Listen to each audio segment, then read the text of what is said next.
So semifinals just started in BLT 12, and I choose to spend the day here at Tokyo Disneyland.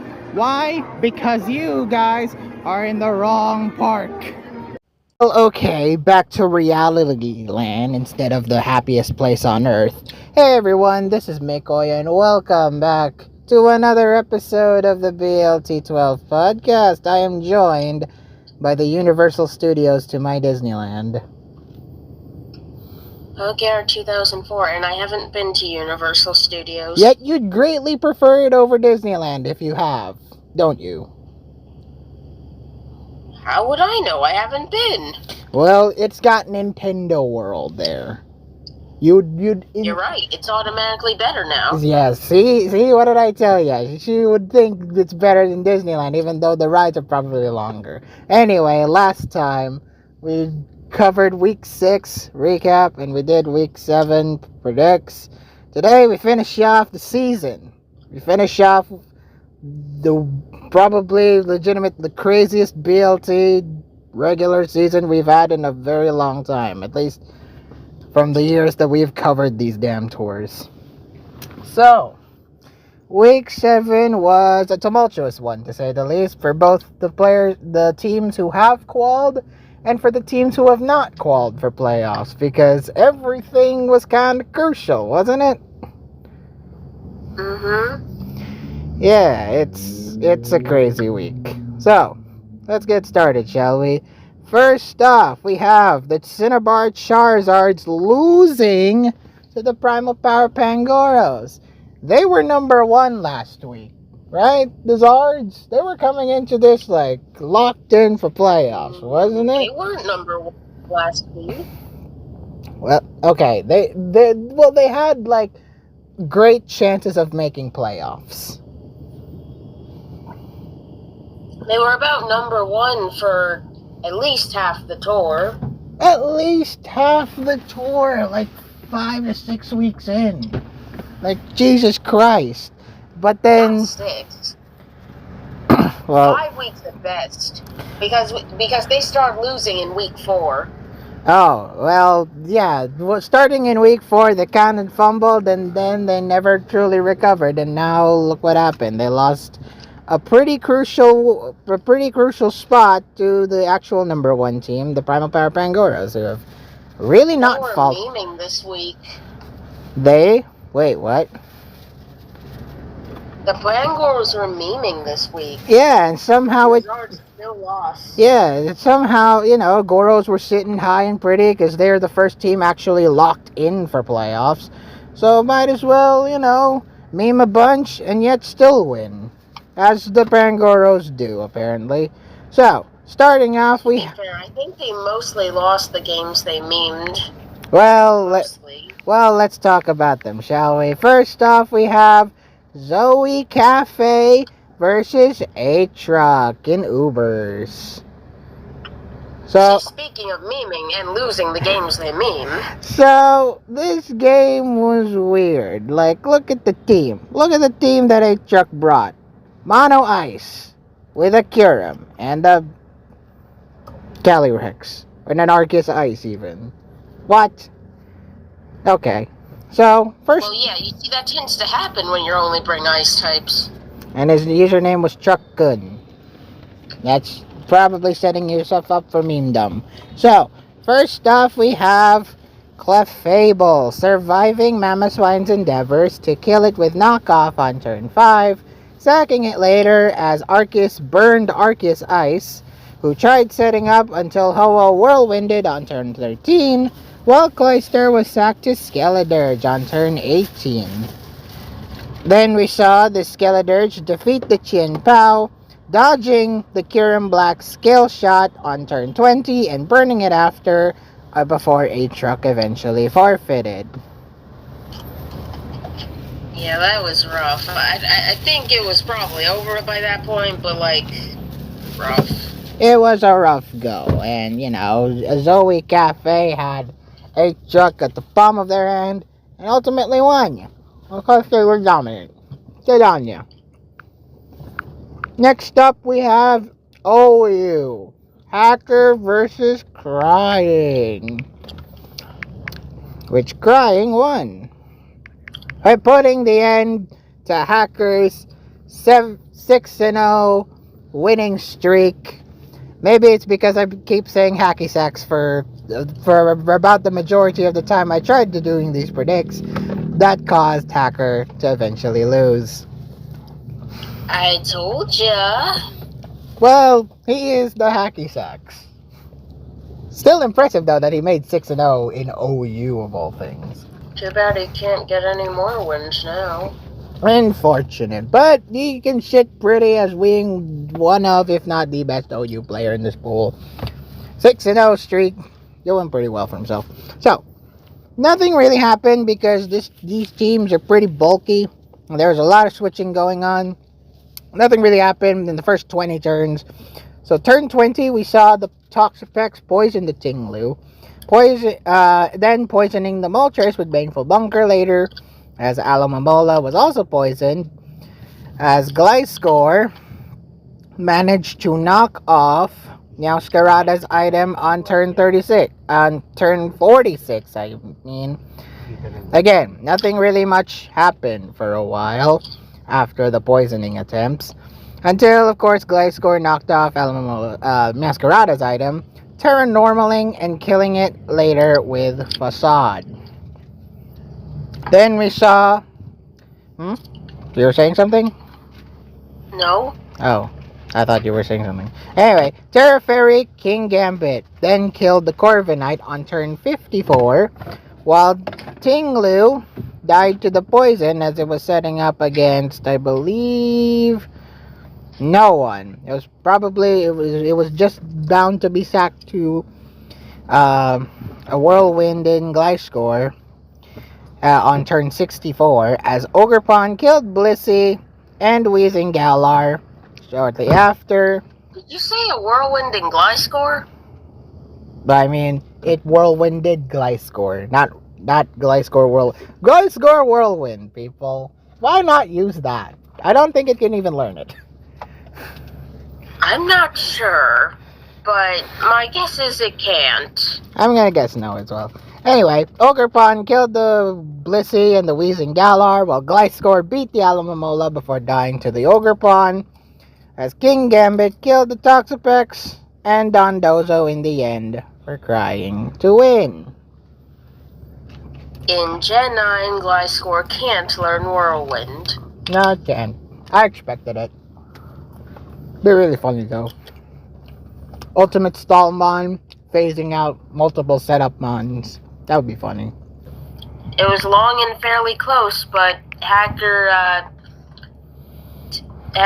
didn't preserve his Mons well enough. Crying expertly phased them out and long-term shipped them, allowing the King Gambit to clean.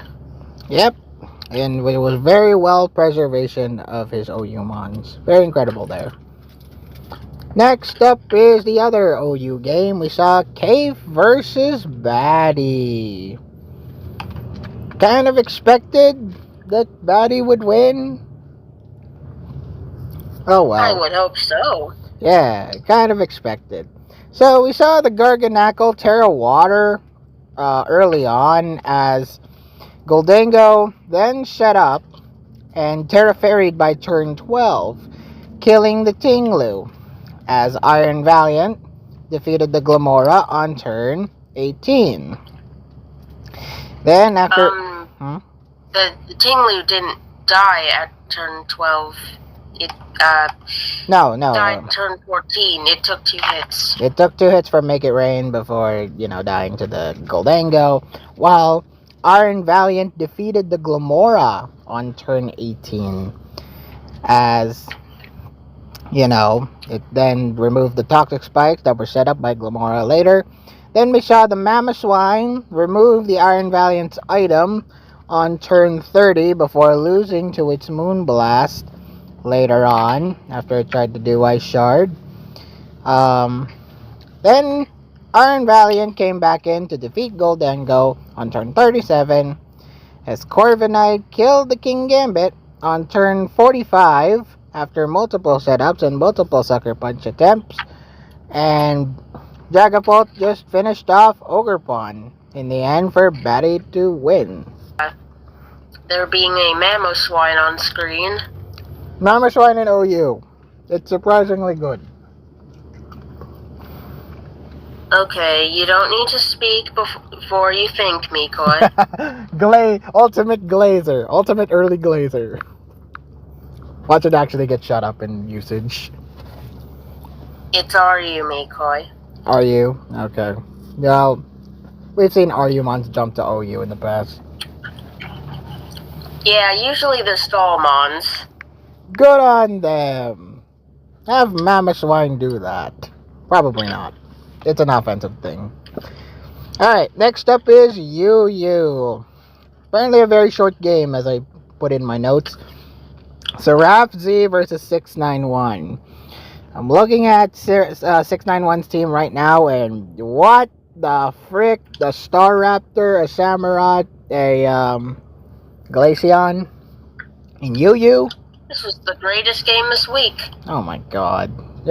Everyone says that. Everyone says that, even the stupid games. Alright, so we saw... This is an example of when you meme and it works. Well, the meme definitely helped 691 in the long run. We saw the Reuniclus defeat the Donphan. Staraptor using Final Gambit to kill the Skarmory. Skarmory removing its Sturdy as well. Unfortunate timing. Then, well, rocks were up. yes, rocks were up, which was, again, unfortunate timing, as Staraptor was ready and willing to use Final Gambit to kill it. I don't think Seraph Z has hazard removal outside of maybe Skarmory, so, He was kind of just switching in. Just to probably make a defog play. Probably expecting like close combat or something, but Final... In Gen 9, Skarmory can't learn defog. Okay, so Seraph just did not have hazard removal then. Oh, no hazard removal, okay. But, that's not all. You thought the Final Gambit was over. No, turn 4, the very next turn, we saw Samurott use Copycat to kill the Toxapex with Final Gambit. LOL? What's up with that? It's another thing with a good amount of HP. Samurott? Oh, well, yes. Actually, yes, you're right. Then Beartick used Swords Dance, beat Reuniclus with an Icicle Spear. I'm kind of wondering if this carried loaded dice, because it's funny. Probably did. Then turn 7. So let's see how much it hit. Let's see how much it hit. 1, 2, okay, well... Well, 4 times. Hit 4 times. Then, So yeah, almost certainly was loaded dice. if it's loaded dice, then kudos to you.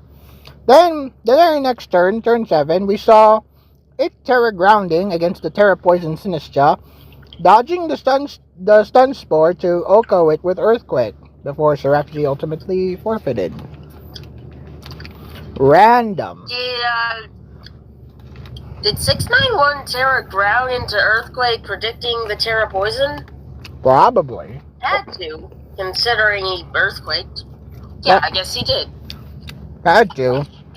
Maybe expecting a Clodsire switch in, or just a Terra Ground, or just Terra Poison in general. But like, yeah. He was definitely expecting Terra Poison because, like, I don't think you send in a Sinistcha to this unless you're planning to do that. String sap. Just string sap it up. Or Toxifit, I don't know. But yeah, good job on... He was gonna stun Spore. Yeah, it's gonna stun Spore. Yeah, good job 691, you absolute memer. Can't wait to see more memes and that in the semifinals. I doubt you're going to see more memes in the semifinals. I hope we're getting memes in the semifinals. It would be so funny. Alright. Next up we have Are You? High naming is hard versus Joel X-Leaf. That was the final game to happen, right? I believe so. So, this one was very unremarkable as the final game of the week. Very unremarkable one. So, we saw the belly bolt paralyze the Gujo Hisui early on, and then Zarina followed up shortly after, getting paralyzed as well by the belly bolt, leading to the Mian Xiao killing the Zarina on turn 17 with a U-turn. Nasty U-turn. It's life orb too, so it's really nasty. Then it killed the former, the Gujo Hisui, on turn 25. So, Belly Bolt managed to paralyze what Mian Xiao would ultimately kill. Then we saw the menace. That is Terra Steel Gallade. Using agility right here. Terra Stealing against the Belly Bolt. And ultimately just chipped it before losing to the Jirachi, who died to Raikou. Oh, actually, wait. How about that Gallade? Why Leaf Blading the Jirachi on turn 32? Couldn't you just use Sacred Sword instead or something? I don't know. Maybe he was expecting a switch to Basculegion. Right. Well, okay. Makes sense. Or even Slowbro. One of those. That would be a really poor, switching, if I'm honest. Well, not necessarily, because in the case of Basculegion, there's a shot at that's running Aqua Jet, even though I don't think this set is running that. So if it switches into a Sacred Sword, it can just Aqua Jet dead. Okay, fair enough. That may have been what Joel was worried about, but yeah. There's Leaf Blading the Jirachi. So I'm glad he stayed in. And then, just sacking the Jirachi for Raikou the very next turn. Then we saw the Basculegion. Yeah, the thing is, I get High Naming didn't really have much need to actually switch, because he doesn't really need the Jirachi anymore. There's a Hippowdon, there's an Entei, there's a Raikou. You don't want Jirachi for that. You don't need it for that. Especially, and that's so acting. He had no real reason to switch, and the Gallade was gonna die with next attack. Yeah, because it's Life Orb, so any move that Gallade can do will ultimately just die to it. So, yeah. So if anything, Leaf Blade was a rather poor judgment. Poor judgment. And again, it probably should just Sacred Sword the thing. Anyway, so we saw the Basculegion defeat the Hippowdon. Cyclizar defeated the Raikou. With Rapid Spin and Draco Meteor on turn 40. Leaving only Entei to fend itself against 5 Mons, which Joel saw the writing on the wall, ultimately forfeited. Entei can do a lot, but I can't do that. No reverse sweep for Entei this one. So good job on High Naming is hard. Very good player indeed. Next up. Well, you see, Meekler, there was a reason Joel wanted to dead game. Ah, well, there you go. He knew he was cooked. Well, there you go. Oh, that's right. And, then forced him to play. I forgot about that whole shenanigan. No, High Naming rejected the dead game offer anyway. Oh. So it doesn't matter. They had to play regardless. Alright, next. Yes. So, next up we had NU. I was so confident that Django was going to win over Dark Probs, but the Dark Probs proved me wrong here. He won. He won this game against Django. If I remember correctly, he got lucky at the end, but yes, he won. I was right over you. Shit. Well, kudos to him for, getting this win, I guess, but still, lol. Still lol on the win, though, because he did get lucky a bit. So, yeah. This game was weird. Also, the last game in this page. Alright, so this game was weird. First off, we had Scrafty knocking off Jagalji's item after surviving that focus blast from Django. Then, Jagalji lost the item first. Then Gligar knocked off Inteleon's item on turn 9. Django's to Dark Props' Inteleon. With Jagalji coming back. Yeah, so only one side brought an Inteleon, so. Yeah. So Jagalji came back to beat Scrafty, hitting those focus blasts really well. He hit 2. He hit one on turn 1 and the other one on turn 12 to kill the Scrafty, and hit another one on Caparaja before losing to it. So yeah. Focus miss, don't miss now. He hit every focus blast Before it died. So, Inteleon healed Vaporeon to be sacked to it on turn 18. Don't know why I worded it like that. Basically, what happened was Water Absorb. He healed it. He healed the Vape in order to sack to it on turn 18, allowing himself a free switch. As Diancie, Terra Grassed on turn 25 and set up Trick Room. Setting up the Trick Room as the he set up the Trick Room as defeat the Caparaja as Vaporeon died on turn 32, while Monkey Dory poisoned to beat the Gligar but lost to a crit knockoff on turn 35 from the Incineroar. which had to have mattered. Oh, it probably did. Monkey Dory was really ready and willing. I don't know if that was, in fact, I don't think that was one without that crit. Yeah, Monkey Dory and Gligar would have absolutely ass blasted it, and Houndstone would just finish them off, I guess. But yeah. Yeah, because I don't know the exact Diancie spread, but we can take a look. Diancie TR. Oh my goodness. What? No guarantee this is the exact set Dark Probs is using, but Sludge Bomb from Terra Poison Scarf Monkey Dory onto Terra Grass Trick Room Meteor Beam Diancie 90.7 to 107.8.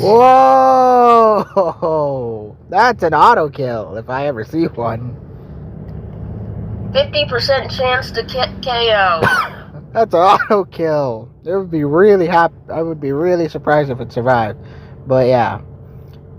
So that was that. Gligar then fit.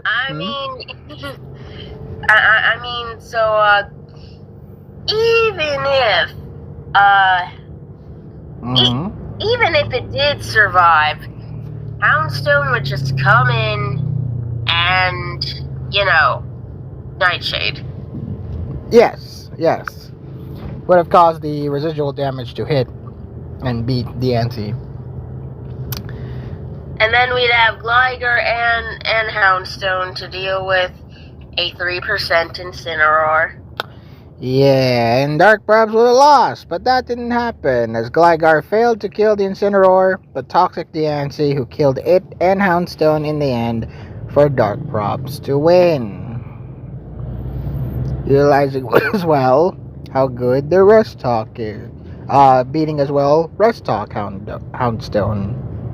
Oh yeah, that was another way Dark Probs got lucky, because that thing, if that thing had used, according to what I remember of the amounts of damage and plus toxic, if Houndstone had used Nightshade even once during its rest talks, I think it was 1.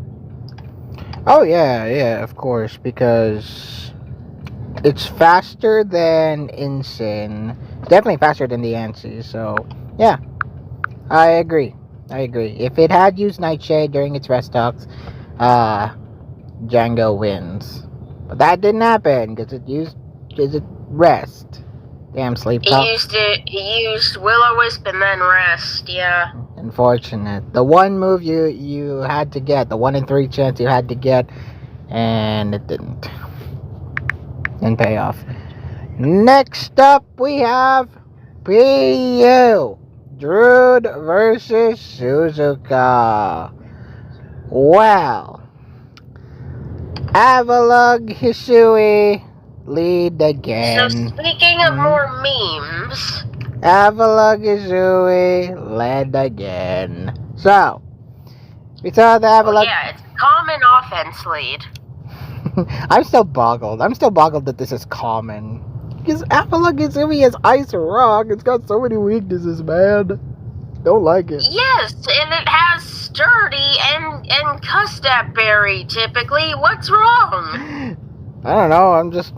I don't know. Maybe I'm just not a fan of it. The point is for it to get low, launch an attack, and die. I'm the Well, getting rocks up. after it gets rocks up, and then yeah, maybe I just don't like suicide leads.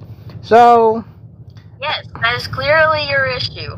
So Avalug Hisui lost to Tatsugiri by turn 5, so at least it didn't all immediately die. It survived for a while until it died.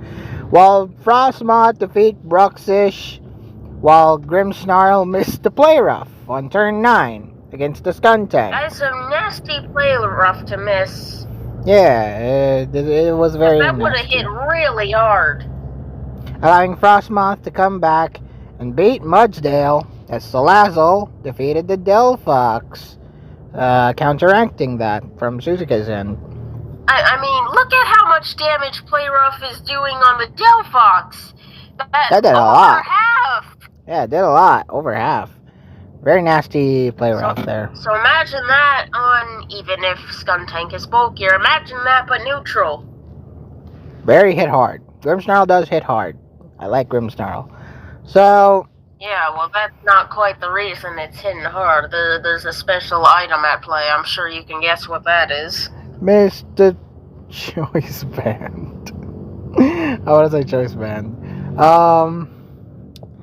Hoopa defeated Grimmsnarl on turn 17 as Frostmoth crit killed Tatsugiri on turn 19 before immediately dying to the Terra Ghost Wochien, who died to Skuntank in the end for Drew to win. That crit kill on Tatsugiri was rough. It was devastating, yeah. I don't know if it would have changed the result of the game, because like even if Tatsugiri didn't die to that and killed the Frostmoth, like in comes the Skuntank, it's hungry for a kill, and I think it might be scarfed.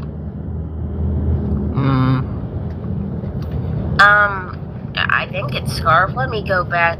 I remember thinking, oh, that's scarfed. That's Salazzle. Ah, okay, yeah.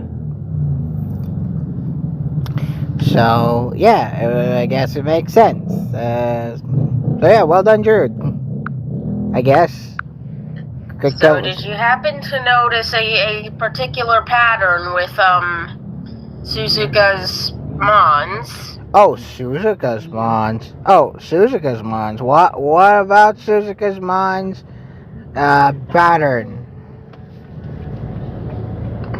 What pattern? Grimmsnarl's choice band was stolen. Salazzle's choice specs were knocked off. Wochien's choice specs were knocked off. Tatsugiri did choice specs damage onto the Frostmoth. It used choice items? I didn't even realize that. Bruxish is almost always choice, whether it's band or scarf or whatever. And well, Mudsdale fainted, but I think we can all assume what that was by this point. Choice specs. Choice specs Mudsdale. Along with your choice specs Wochien, okay? Bro, it was using choice items and I didn't even realize. God damn. Yeah, this is our motto choice team, Mikoi. A motto choice. I'm surprised. Surprised people haven't run all Scarf Mons and won an OU game or something. That would be really funny. May I direct your attention to TPP? Yeah! Hopefully that's a tier. Anyway, I'm excited for that. So, yeah, congratulations, Jude, beating the meme that was the Mono Choice team. Alright, next up we have LC. Loki fan versus Sen. What the fuck was this game? Seriously. Loki making sure my predicts couldn't be 12 for 12 on the Charizards versus Vangoros. This was the only game you didn't get to predict, right? No, wait. No, I got 3 wrong. Oh. The other two was Lady Rider versus JJ and Rahul versus Adrian. Well, this is the first one of the 3 that you got wrong, so, calm yourself. So, LC. First off, we have Mean Fu defeating the Glamet as Vullaby was poisoned by the fungus on turn 5 before sacking Sen/Alola as Fungus Wars happened for a relatively long ass time until Loki's died on turn 18. And I think that kind of spelled the bad omen. Well, it was actually a bad omen from the beginning, but after Fungus Wars, Loki just didn't seem to recover after a while. Chinchou defeating the Glamet on turn 24 as Mienfu died, while Vullaby Terra Ghosted to block the high jump kick attempt from the Mienfu, killing it, as Grookey killed Vullaby in return before Loki fan ultimately forfeited. Well, my guess is that might have been a Scarf Mienfu. Probably. Wouldn't Maybe. be surprised. I mean, nothing points to it exactly, apart from the fact it only used high jump kick. Wouldn't be surprised. Wouldn't be surprised if it did. And that may be why Loki didn't utilize it as much.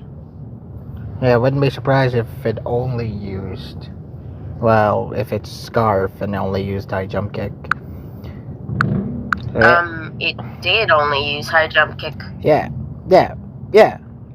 It's Scarf. Well, the point was, it was Scarf. And it probably was. Probably. And it probably was. So, good job, I guess, Sen, for winning. I guess. Okay. Anyway, next up we have Monotype. Memphis Depay defeating Drizzle. It was Fairy versus Ghost. So, Goldango defeated the Klefki. Then Okud Fluttermane threw Light Screen on turn 5. That Shadow Ball was doing well a wonders. Before dying to a crit Azumarill.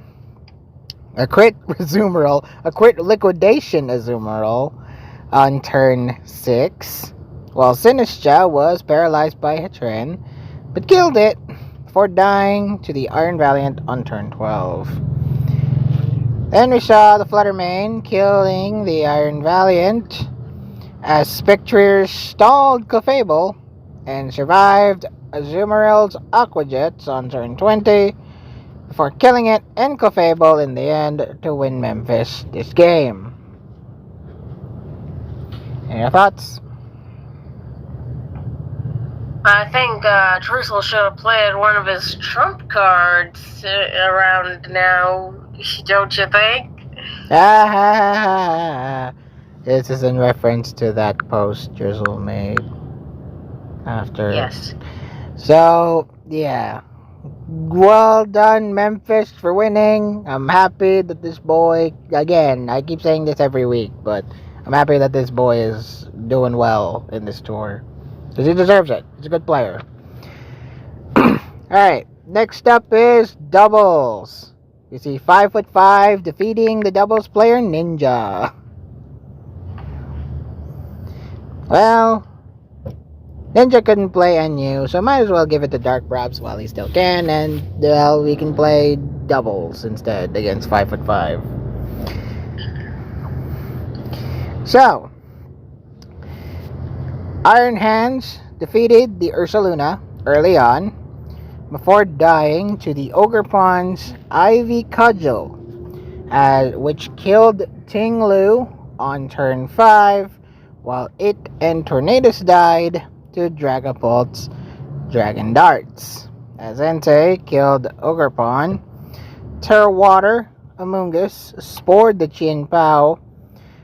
Iron Hands then defeated Amoongus, then Terra Fairied to block the Dragon Darts attempt from Dragapult, which was very nifty, killing it on turn 9 as Chien Pao killed Entei before dying to Iron Hands and winning 5-5 this game. Any other thoughts? Not really. Terra Fairy Iron Hands. Hopefully we see that a lot at VGC. Do you see that a lot? Yeah, I've seen that before. Okay, good. I'm glad it's not, like, faded out of usage. It's very good. Well, technically, Iron Hands is still very good. Why I shouldn't be surprised there. Yeah, Iron Hands is still a top mon in this tier. Yes, it is. It's too good. Alright, next up is, well, this one shocked you. Lady Rider versus JJ in Ranbats. They're two good Rans players. Why not give us a best of 3 series, which is an actual 3-game series? But no, it's a best of 2. Anyway, so game 1, we saw Low Kicks defeat the Toxapex early on with Leech Life of all things, defeating that as it survived Mandibuzz's Brave Bird to beat it. Then Sucker Punch OHKOing Iron Leaves on turn 7 before dying to its own life orb. And we saw the Terra Ground Metagross defeat Bellybolt before losing to Blastoise, who Shell Smashed but lost to the Kyurem, who crit scale shotted it, I think, once. The crit scale shot was just enough to defeat the Blastoise. I was thinking that once JJ got that Blastoise up, I was thinking, ooh, chance? And then the Kyurem came out, and I was like, never mind. Nah, Kyurem's gonna show 1 of 4, defeating it with scale shot. A crit one, too. Yeah, JJ lost that, unfortunately. Then we saw game 2, where we saw the Terraflying Thunderous came into play early on, chipping the Appleton, as Poliwrath was poisoned by the Okidogi on turn 7, before crit killing it back with Liquidation, before dying to the Zangoose, as Appleton died to Pikachu. Pikachu's knockoff, of all things. Then we see Porygon Z defeat the Appleton, and then after that we saw Hoopa missing a Focus Blast on Crawdont on turn 19, allowing Porygon Z to be sacked, as Carbink survived the Terranormal Zangoose's Facade on turn 22, before dying to Body Press and Poison, as JJ ultimately forfeited. Poor Jade. That did so much, the Facade. I have to wonder if it had a shot at killing. I think it might have been a roll. It was Terranormal, Facade, and I believe it was Toxic Boost. Yep. And it gets a Carbink. So, I'm curious if that mattered. 97. Or, well, 96.6. Jesus. Yeah. Can we actually count? Well, let's see. Yeah. What? That was actually like a max roll. Really? Yeah, that didn't have a chance to kill. Really? What's the count? 83 to 97.8. Roar! A max roll. Okay. Okay. Well, it was gonna die. A near max roll. Very close to 1. Well, it was gonna die to. Well, it's enough to clearly succumb to the poison after a body press. So yeah, that's very interesting. Okay, should learn how to. Even the strongest Zangoose couldn't even kill a Carbink, even though it's resisted and whatnot. But still, that's a powerful Zangoose. Anyway, next up we have National Dex. We saw Adrian defeat Rahul.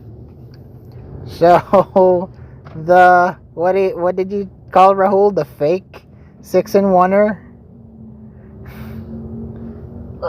Because he won an act win and is technically not like on par with like Tempo and Silu, as you know. Yeah, he's not actually an Apex player even. Well, unfortunately for Rahul, his stock even went lower. Just a little bit, but this game didn't prove goodness. Well, look at his team. His team was kind of iffy, let's be honest. Even though I like the type, I like the type coverage. I like the type coverage that Rahul tried to do, but unfortunately these mons were just incapable to beat what Adrian brought. So we saw some... Hey, wait. What Adrian brought looks familiar. No, that can't be. Is it a team you're familiar with? What team? Well, you'll find out.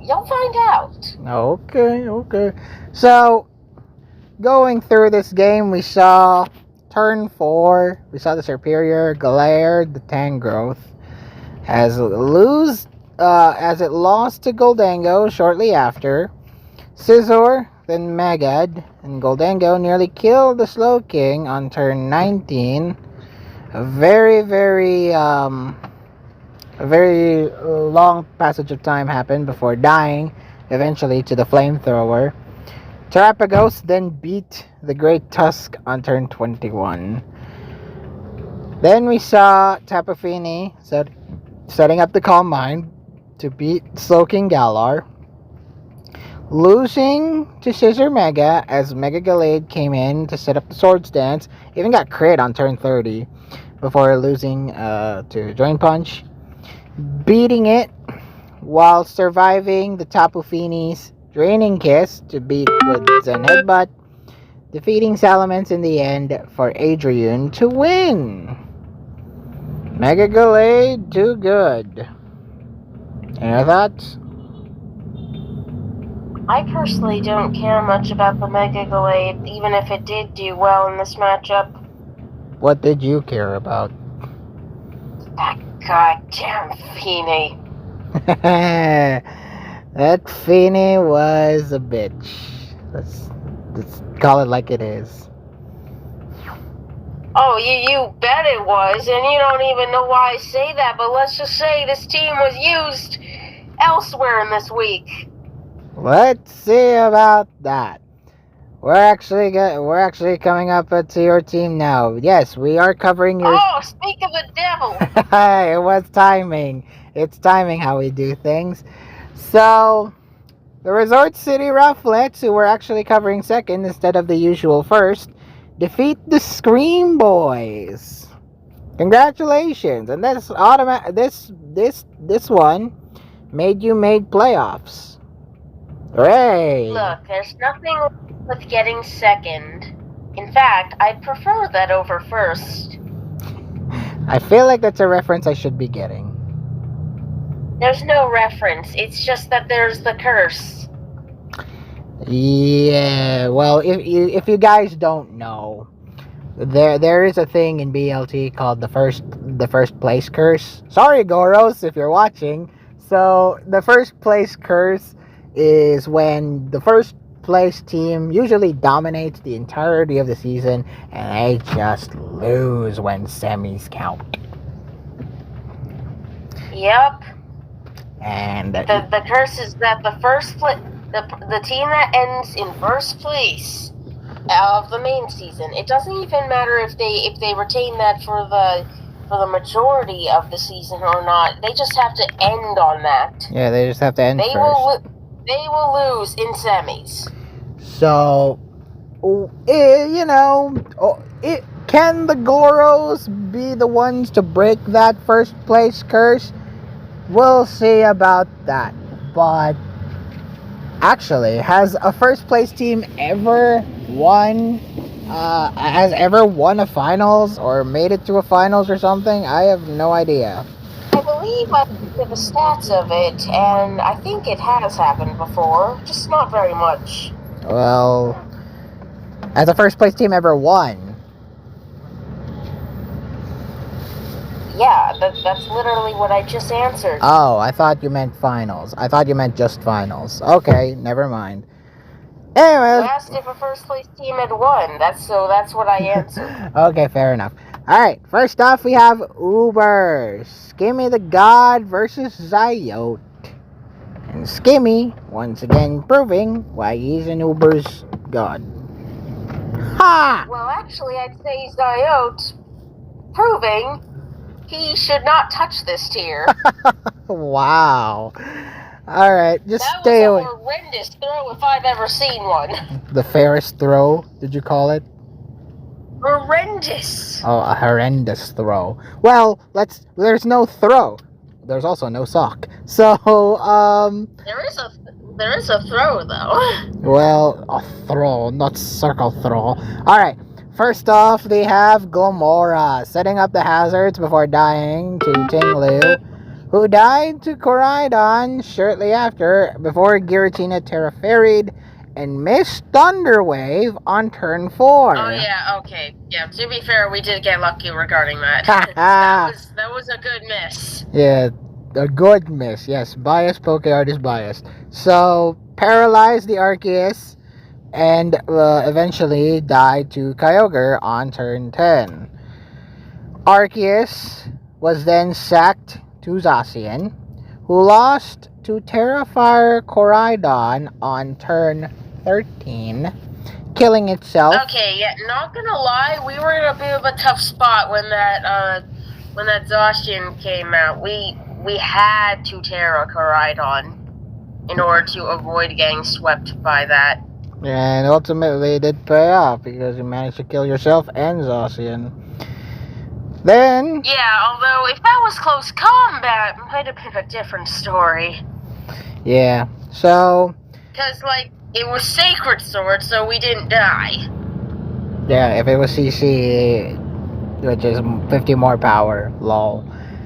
Then we saw the Koraidon OHKOing the Zacian on turn 15. I believe that was a sack from Skimmy. They bring in the King Gambit, sucker punching. No, it was not a sack. That was not an intentional sack. Why? Was it? That doesn't kill normally.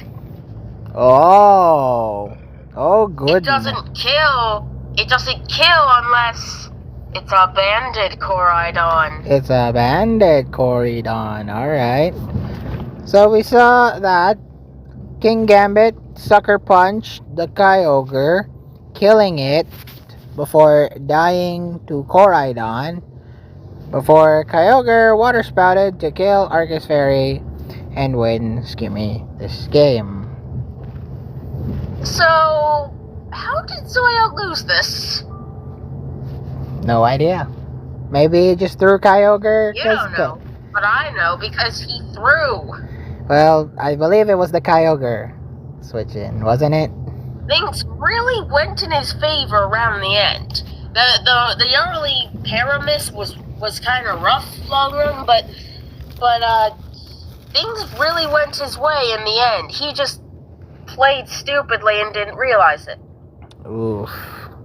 He did throw his Kyogre, which is a shame. What? That's not what I meant. Well, that's the thing I noticed, but yeah, go on. So, not gonna lie, by the end game, we were not sure we would win. In fact, it looked like we would probably lose. Mm-hmm. Because, you see, King Gambit rolled a low roll with Sucker Punch on Koraidon, and we're like, oh crap, that's not good. Our Kyogre's Scarf, so we needed Sucker Punch to do enough damage for Water Spout to kill. Okay. But it didn't. Mashi to held on to a little bit of health to actually make the kill possible, I guess. Yeah, I think Koraidon would have lived with, like, I think Koraidon would have lived with a bit of health left. I don't think it was in... Sorry, I'm a little stuffy. I don't think it was in range with 24 left. I think Scarf, Water Spout, and Sun did about 20-ish. That's low. That's really low. So, all Zoyote had to do, once Kyogre came out, all he had to do was sack his Arceus Fairy. Mm-hmm. Instead, he stayed in with Koraidon and let it die. Yeah, kind of a rough play there. Could have maybe used that time. Straight up a throw. Not even a play, a throw.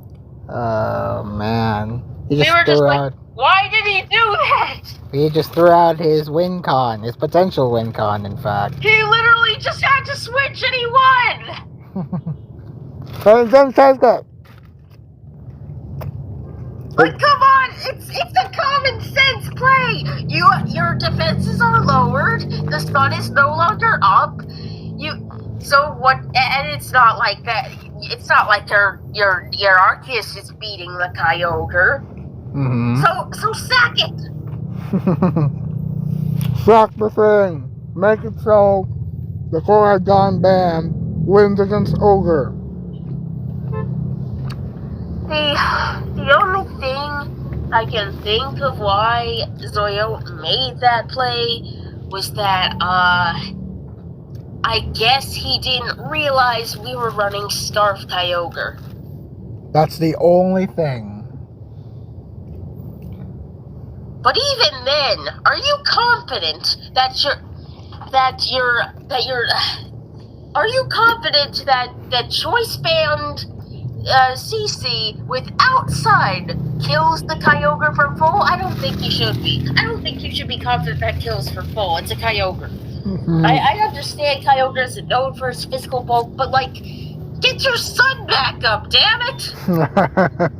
If you think you're outspeeded anyway, switch!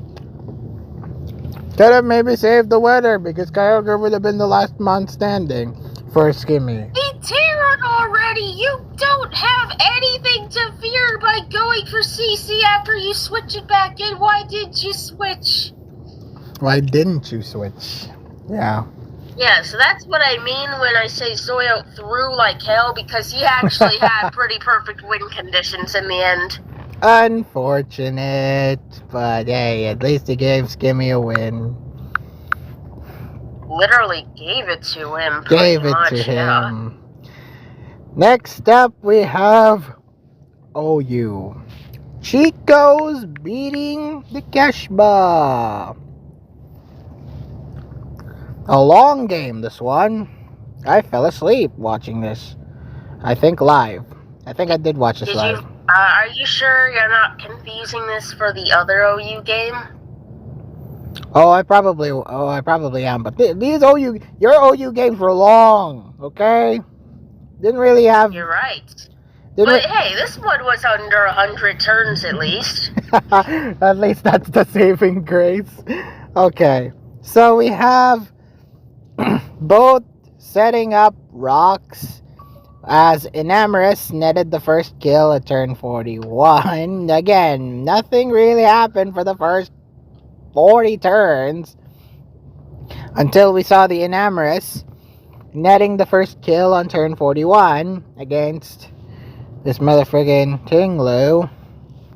While on turn 50, we saw the Primarina Terraghosting against Chansey, who tried paralyzing it to no avail. Thunderwave didn't work this time. Then Pecharunt ultimately got the crit kill on Ogerpon on turn 53. It would have been awesome if on turn 51, instead of Calm Minding, we just straight up attacked, like Draining Kiss and Ogerpon instead. Yeah, it would have been real funny. So Pecharunt then Terradart, Keshba's thing. Did Terradart to tank the knockoff and healed off with Recover. While Primarina survived Great Tusk's headlong rush to beat it with Draining Kiss in a very competent way. On turn 60, I mean.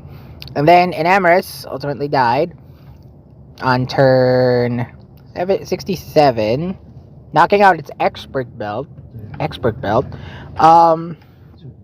Corviknight then set up Iron Defense and body pressed the rest, which is sad that in hindsight, it's kind of sad that Pecharunt did ultimately Terra Dark, because he was now susceptible to Corviknight's body presses.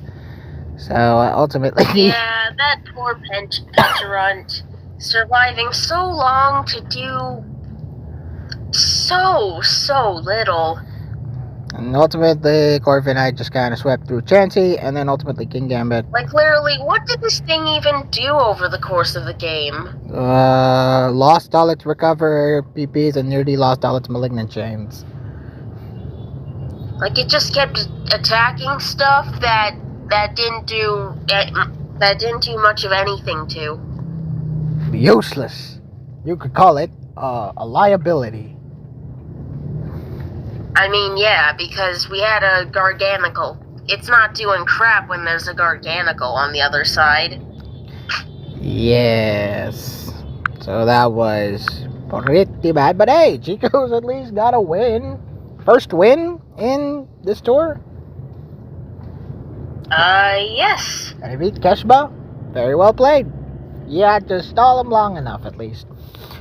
Oh, speaking of stalling. You thought that was bad? Speaking of stalling, good God. Speaking of stalling, good God, man. This out motherfucker of a game between Mikey Mon and Wesley. They really just wanted to take the piss out of all who watches these damn games and just stall it out. Well, Wesley certainly didn't want to do that. He wanted to get this shit done as quickly as possible, but Mikey Mon said, nope, I'ma stall your bitch ass. So. Well, that was the plan of what to do versus Irene. That failed, and ultimately that failed. He did say his first comment was, get a job. So, that's that. So, he actually got back from his job, says Raj. So, after setting up hazards and defogging them for multiple last turns, nothing really happens anything of the sort until turn 44, where we saw Toxapex and Corviknight both losing their items early, and I say early very, very loosely. And then the Corviknights warred with each other for a while because they were doing body press damage, and they were. Wasn't a while. Well, it felt like a lifetime. It felt like years because they were also playing kind of, well, I say slowly, but there was no timer. So It was literally like 5 or 6 turns. So, Ting Lu got poisoned by the Toxapex on turn 59. Then nothing again happened for a while until Toxapex got burned on turn 72. Followed by Dondozo, Terra Dragoning, however, losing its item on turn 75. And after. Oh yeah, we didn't understand what he was doing with that Dondozo. I mean, yes, terroring was fine. We actually wanted him to do that. But I get letting it get knocked, but you need to rest, bro. And once he rested, why did he keep staying in? Why was he sleep talking? Why did he stay in on Petroid? You can't naturally heal. Your leftovers are gone. You're just taking needless chip. You have a Gly scar. Again, he just wanted to take the piss. Again, he just wanted to take the piss out of Wesley by staying in and making the dumb plays. Apparently, you guys were fooled as well. Fooled? No. He was just being dumb. He forgot his Gly score existed for like half the game. Why? Why would you forget your own mind? It was right there. I don't know, he just did. Kept switching in things like Corviknight on the Team Lu instead of, Gly score? Like stop switching in the Corviknight on the Team Lu. You're giving. Are you that afraid of hazards? You're giving PokeArt a heart attack, and we haven't even gone through half of the game yet. So, after a good while, He kept setting it in. It kept getting ruinated. It kept having to roast as a result. That was not good. Yeah, there was not a lot of Gliscor usage for a while. For the amount of Gliscor usage there should have been, there was very little of it. Right here. So, yeah, nothing really happened for about 100 turns. Honestly, nothing really happened for 100 turns. It was just continuous chip, then switching, then trying to set up hazards, but then defogging them out, and then mindless switching, and then more mindless switching, and then, healing Turn yourself. 93 was significant. Turn 93? Yes. What was that turn all about? Body press getting used on the Cinderace, resulting in major chip. Ah, right. That was your first minimum. You were very slowly making progress, but I guess that's progress.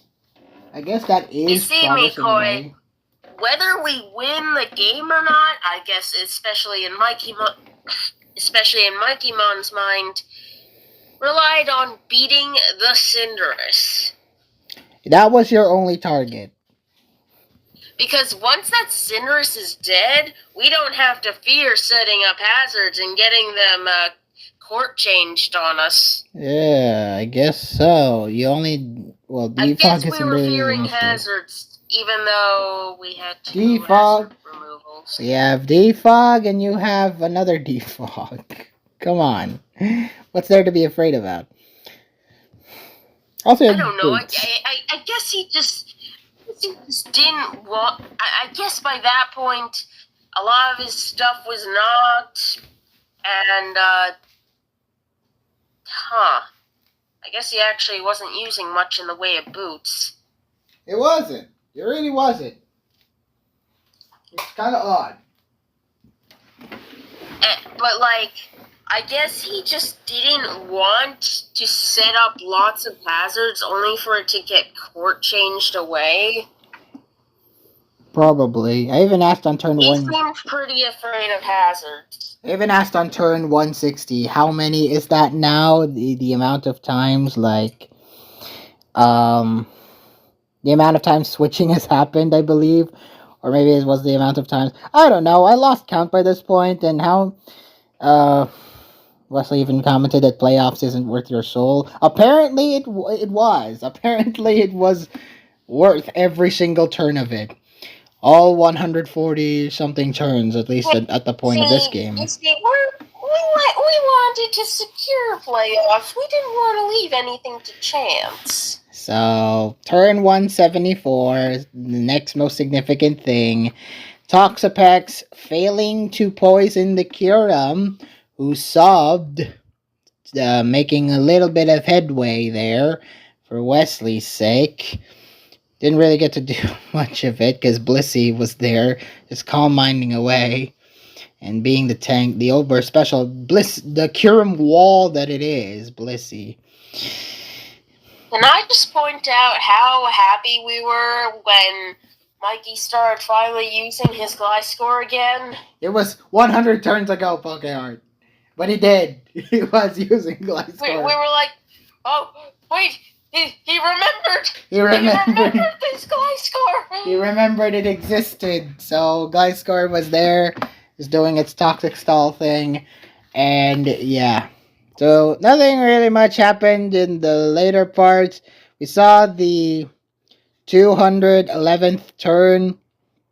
We saw the Wheezing finally getting to kill the Cinderace, which is the thing you wanted. And Wesley lost the timer or forfeited. I don't really know. I think it was timer.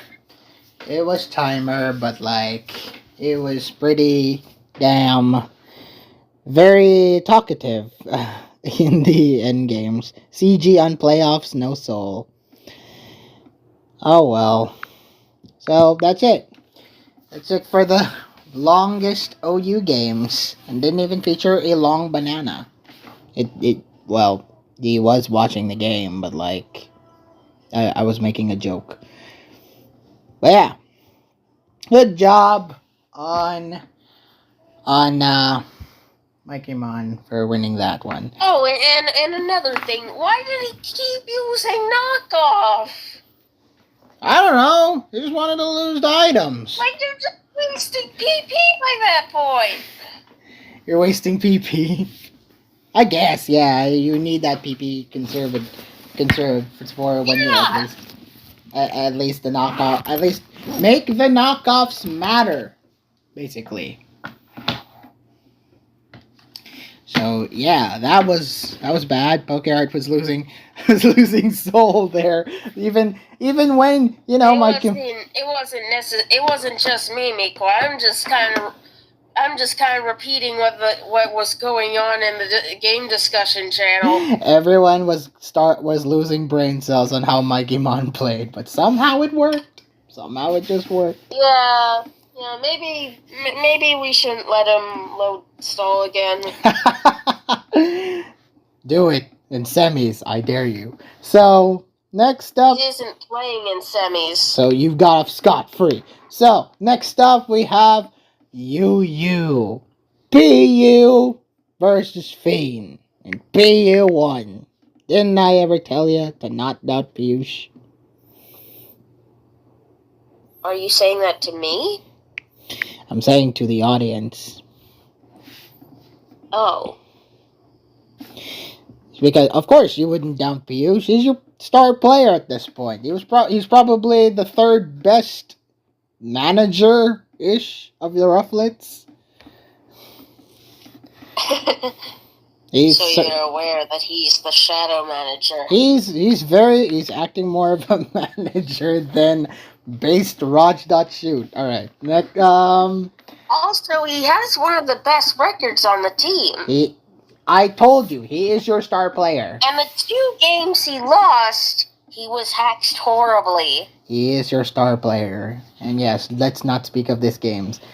Let's speak about this game instead, where he dominated against Fiend and UU. So, we have Amoonguss paralyzing the Slowking as Thunderous hit Hydreigon with Focus Blast. Gee, Focus Blast hitting a lot? What is this? Black and White 2 with Scopely? Alright, so... What? Black and White 2? Nothing. I was just making a joke. I don't get it. Was it more accurate in black and white too? No, it wasn't. But like wide lens and compound eyes, I guess. I don't know. Anyway, we saw the Heatran trapping the Rhyperior, with Magma Storm taunting it on turn 11 so it can't use rocks. Then it flinched the Slowking with Dark Pulse as Keldeo killed Rhyperior. Heatran Dark Pulse actually giving a damn. And actually working. Heatran Dark Pulse. Interesting to say the least. Well, it Makes sense though. It works. If it works, it works. So... I have to wonder though, did Fiend have a rocker? Because, like, he never used rocks. Anyway... I imagine the Excadrill was the rocker. Yes, but it was probably the drill or the Heatran. But it's weird. How come he never used rocks? Don't know. I guess maybe he didn't... No, he had a knocker. He had a knocker. It was Excadrill of all things. So, speaking of it... it's not like we exactly had hazard removal, so I don't get why he never used rocks. So, Excadrill, speaking of Excadrill, it Terra Ghosted on turn 19, blocking Deoxys' superpower attempt, before dying to low kicks as Pheasantipity Terra Watered on turn 24, critting Keldeo with the Moonblast and the Toxic Chain, getting the hit that as Heatran flinched Slowking again before dying to its Scald on turn 36. I made it sound like that Heatran used Scald to kill Slowking, but no, it was the Slowking using the Scald against Heatran to kill it. So, Pheasantipity survived Hydreigon's Dark Pulses to kill it on turn 50. And we saw the Slowking defeat Amoonguss with Future Sight on turn 58. Before Fiend forfeited because he was left with a Burn Tornadus, which dies to Thunderous, and Keldeo, who was Mega Poisoned and is losing health very rapidly. Any other thoughts? Nope, just a huge masterclass. He is masterclass. He should be in the Masters 8. He should fight Ash Ketchum in the Masters 8. No, that would be too easy of a win. I know, right? Next up, we have Ash doesn't know crap about competitive. Let's be real. No, he wins the power of anime logic, which I hate. Alright, next up is RU. Franklin versus Franco. This never happened. Really wanted to see it too. It would be a frankly... It would have happened if either Chico's or Mikey Mon lost. It would have been a frankly interesting battle. Oh boy. Hee. So, yeah, this never happened. And, my bet was on Franklin to beat Franco, but hey. We shall never see how this game turned out in Gen 9 OU, current meta. Yeah, I've seen it before. Go watch the other Franklin versus Franco matches in past BLTs. They were stellar. Alright, next up we have NU. Acid versus Terracotta. Perhaps one of our quickest games.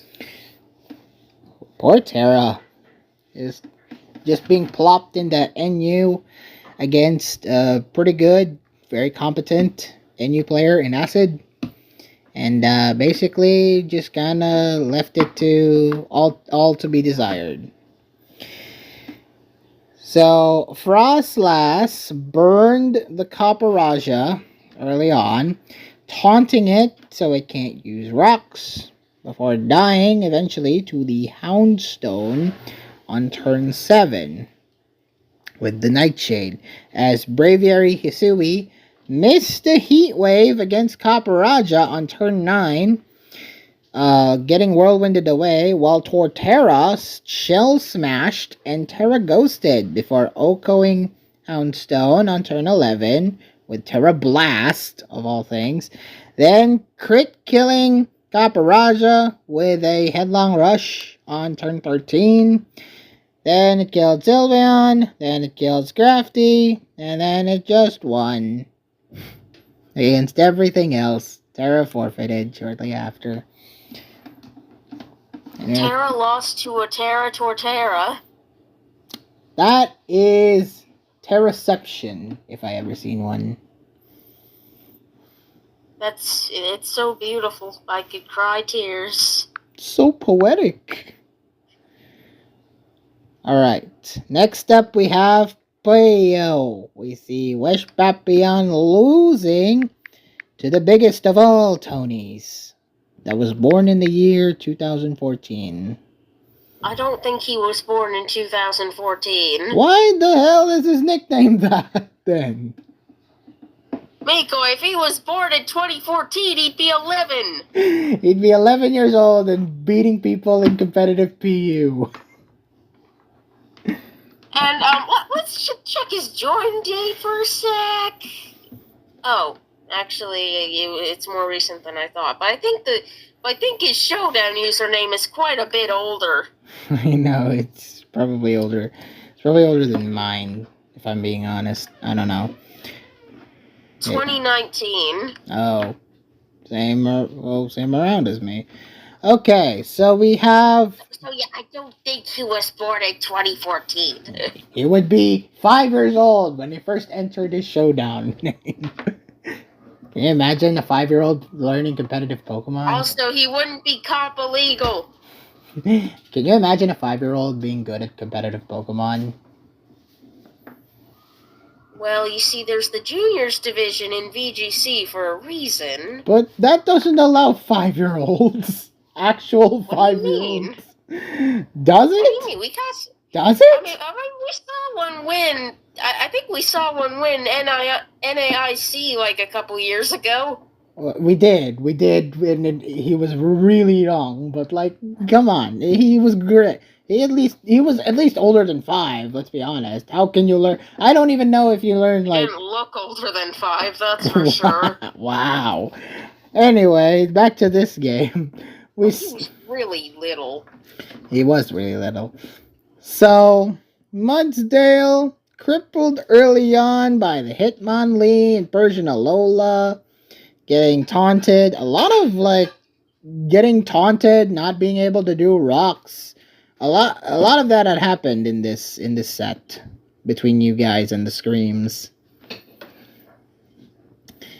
So turn 8, we saw the Drift Blim set up and Terra Electric by turn 8, Okoing the Milotic and Mudsdale before being tricked by the Rotom. No, not the Rotom, the Persian Alola. Before dying to the Heat Rotom shortly after with the nasty overheat. And then after Sandslash, Alola died. We saw the Persian Alola crit kill the Slowbro, defeating Rotom at the end for Tony to win this very short game. Any other thoughts? Not really. Not much we could do, I don't think. There was not. Drift Blim OP, please nerf. Ban it to PUPL if you want. PUBL, not PUPL. Yeah. Not the Premier League. Not the Premier. I wish it was banned in the Premier League. Alright, so next up we have LC. The Gaming Attack.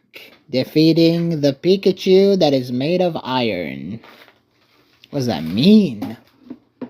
Ooh, FE Pikachu. FE Pikachu. Fep Pikachu.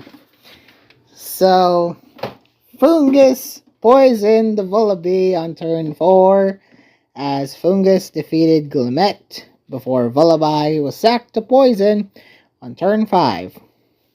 No, not turn 5, turn 9.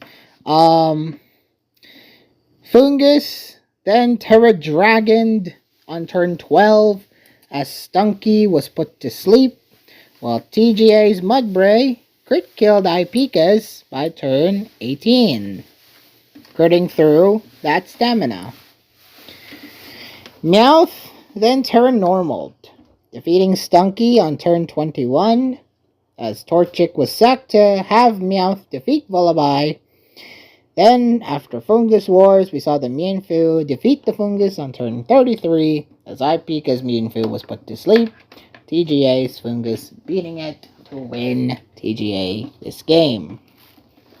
Not gonna lie, I feel like TGA could just Giga Drained rather than Sludge Bomb. Come on, make your win even more solid. Make it so that Fungus retained even more health against the Mienfoo. Yep. Well, I would do so, but hey. Just get the more damage in, I suppose. Also, that was Scarf Mienfoo. Scarf Mienfoo, alright. So well done, TGA. I think he's undefeated. In at least the games he played. He played only 3 games, but yes, he won all of them. Yeah. Alright, next up we have Monotype. What was supposed to be Rio Vidal versus Meme Dose. Then turned to a double sub after multiple act denies. We get to Maverick Shooters versus Vaporeons. Dark versus Dark. I'm surprised it wasn't a mirror. Well, it was close.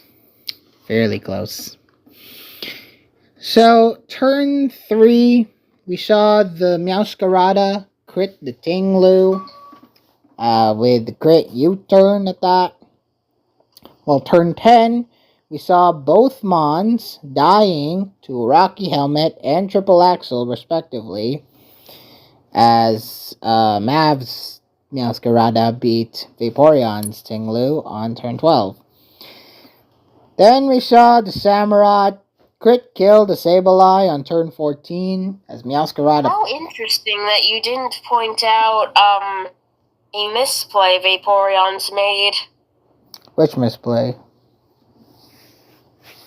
The opposing Samurott used Sacred Sword. And it got to kill the opposing Samurott. No, turn 6. Oh. I thought you meant turn 15, but okay. Carry on. Why would he use Sacred Sword instead of, I don't know, Ceaseless Edge? You know, Aqua Cutter. Or that. Aqua Cutter was free, and it did more. And, why did he think we were gonna hard switch in, Greninja or Meowscarada? No, that'd be stupid. Oh, of course not. Why would you risk your Protean Mons? Even if those resist Aqua Cutter and Ceaseless, they would still take a hell of a lot, because they're frail too. Yes, So they why are. would he? And I mean, Aqua Cutter didn't do crap to the Mandibuzz, so why would we switch? Why would we hard switch? No idea. I guess he was predicting something that we don't know. No, he just made a bad play. Okay. Samurott then crit killed the Sableye on turn 14. Meowscarada play rough to beat the Samurott as Greninja beat Bisharp. Meowscarada beat the Greninja, and Mav won this game pretty handily. Didn't even need to bring Darkrai into this. After a certain point, Mav just played it nice and carefully. He didn't just straight up go for the flower trick. He just U-turned because it was safest. Does that mean we're gonna get Monotype Maverick Shooters at some point later down the line? We just did. Why are you asking for more? Well, he could very well do well in Monotype. He's an OU guy, first and foremost, Mikoi. I know, but he could very well do well in Monotype. Well, you see, his opponent was Vaporeons. That's true. That's probably also true. But, with enough experience, maybe he'll pick up a second tier. Yes, you're right. It probably is true that his opponent is Vaporeons. that's Most likely, true. right? Yeah, it's 100% can confirm. But yeah, if he can if there's any tier that he would like to pick up a second tier, I might, Monotype isn't too bad of a shout. There's the. I think he'd prefer LC. Yeah, fair enough. All right, doubles OU. Luisin versus Jadino Bambino. I really thought you had this one in the bag, Pokeart. What happened? We played a little wrong, and the matchup wasn't good.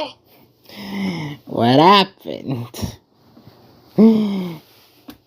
I just explained. I know, but what happened is rather odd. So, the Ninetales, Alola, and Grimora set up the screens and the hazards respectively.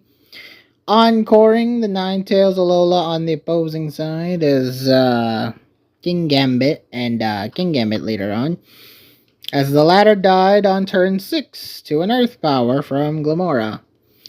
Landorus then Terrasteel to sub up and defeat Ninetales. Later, though, got trapped by Tinglu's Sandtomb on turn 13 as Incineroar defeated the Sinistcha.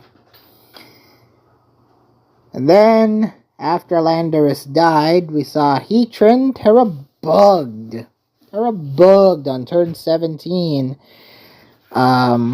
Excalibur defeated the Ogerpon with Glaive Rush, Heatran defeating Kyurem, Luisin forfeiting. Any other thoughts? If I remember right, the Kyurem got crit, right? Did it get crit?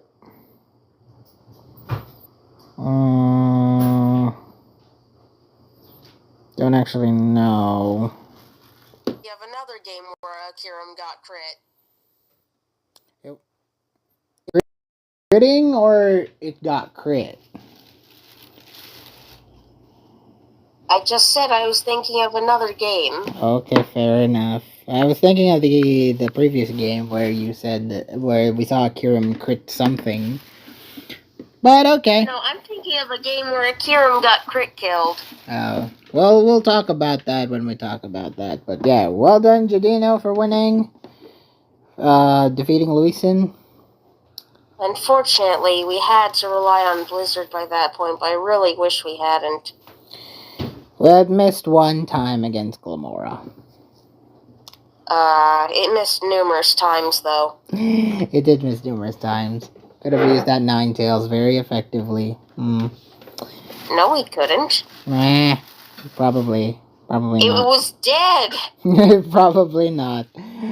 Alright. It died to rocks damage. It was too low to come in again. I know. Alright. Moving on to random battles, where we see Rafna. Rafna beat Vios.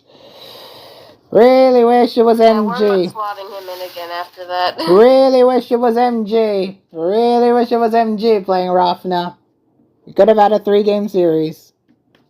No, I agree with that. I did want to see them play. Now we won't get the chance. We will not. And it's unfortunate because Rafna... Actually, you might want to try to bring in Rafna as support for MGenius. Because Rans clearly needs supporting.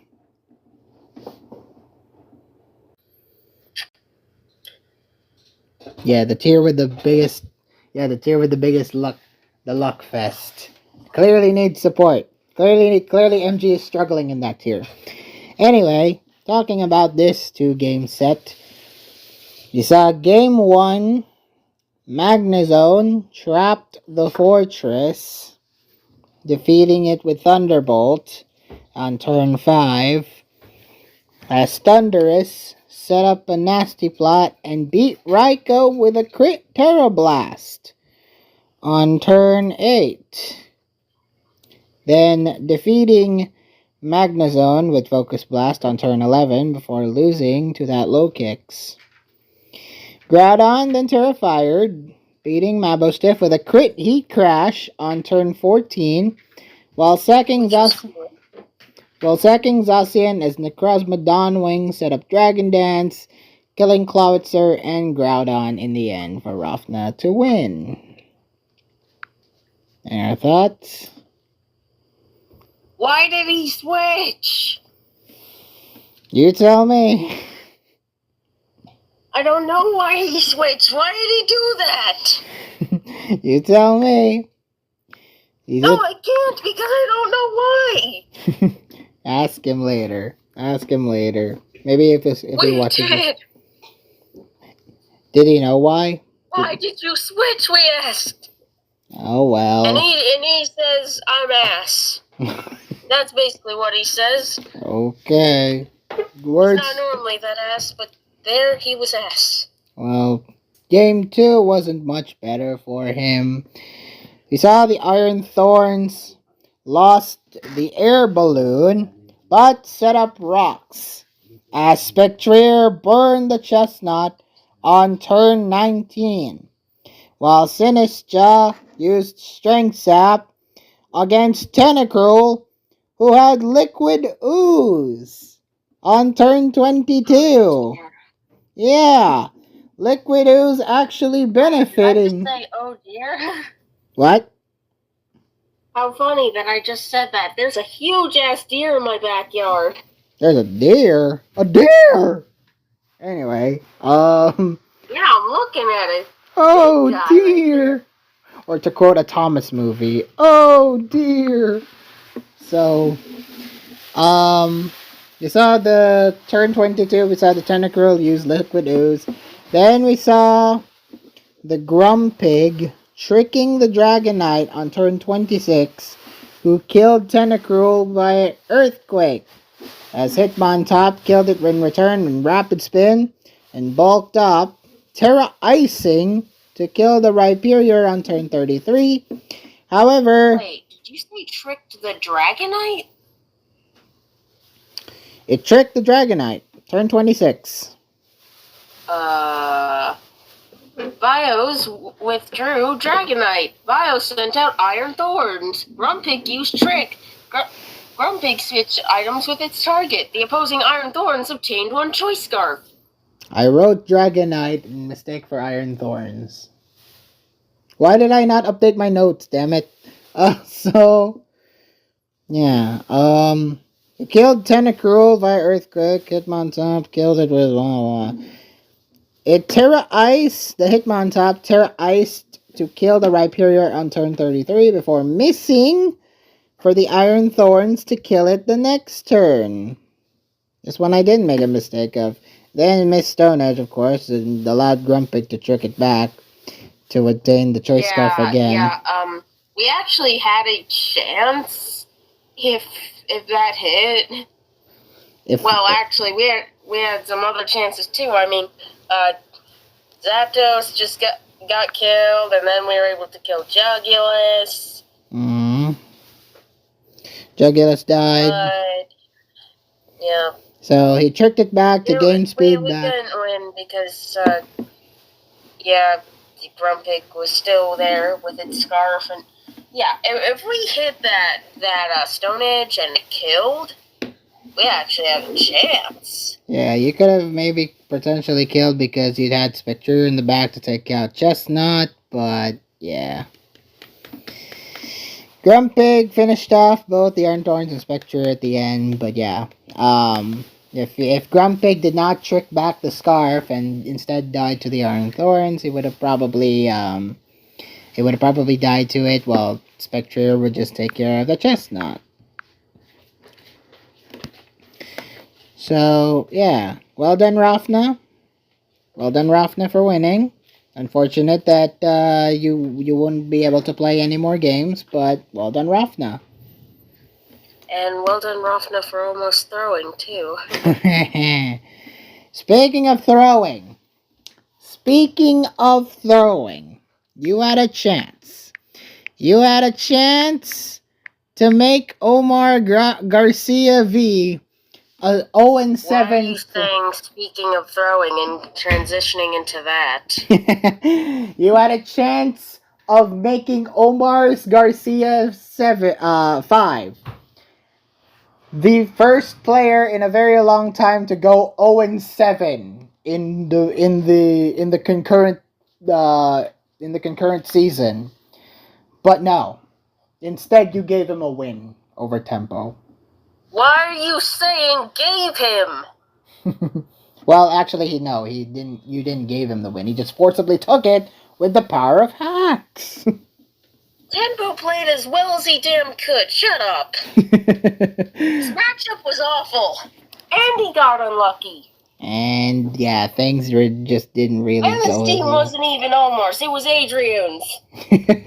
That explains your freak out from earlier. Yeah, recognize it? Recognizing me, Koi? To the exact same 6 months. Yes, I do. So, we saw in this game, Tangrowth removed Goldengo's item on turn 5, who took Tinglu's leftovers, as Terapagos froze the Gliscor with Ice Beam on turn 9. That was already... froze what? The Toxapex, not the Gliscor. If it was the Gliscor... Yeah, I was gonna say, I don't think there'd be a Gliscor to freeze if it used Ice Beam. Oh, maybe Gliscor could move. No, it's the Toxapex who got frozen, but immediately thawed out. Tapu Fini, though, set up because it used Scald.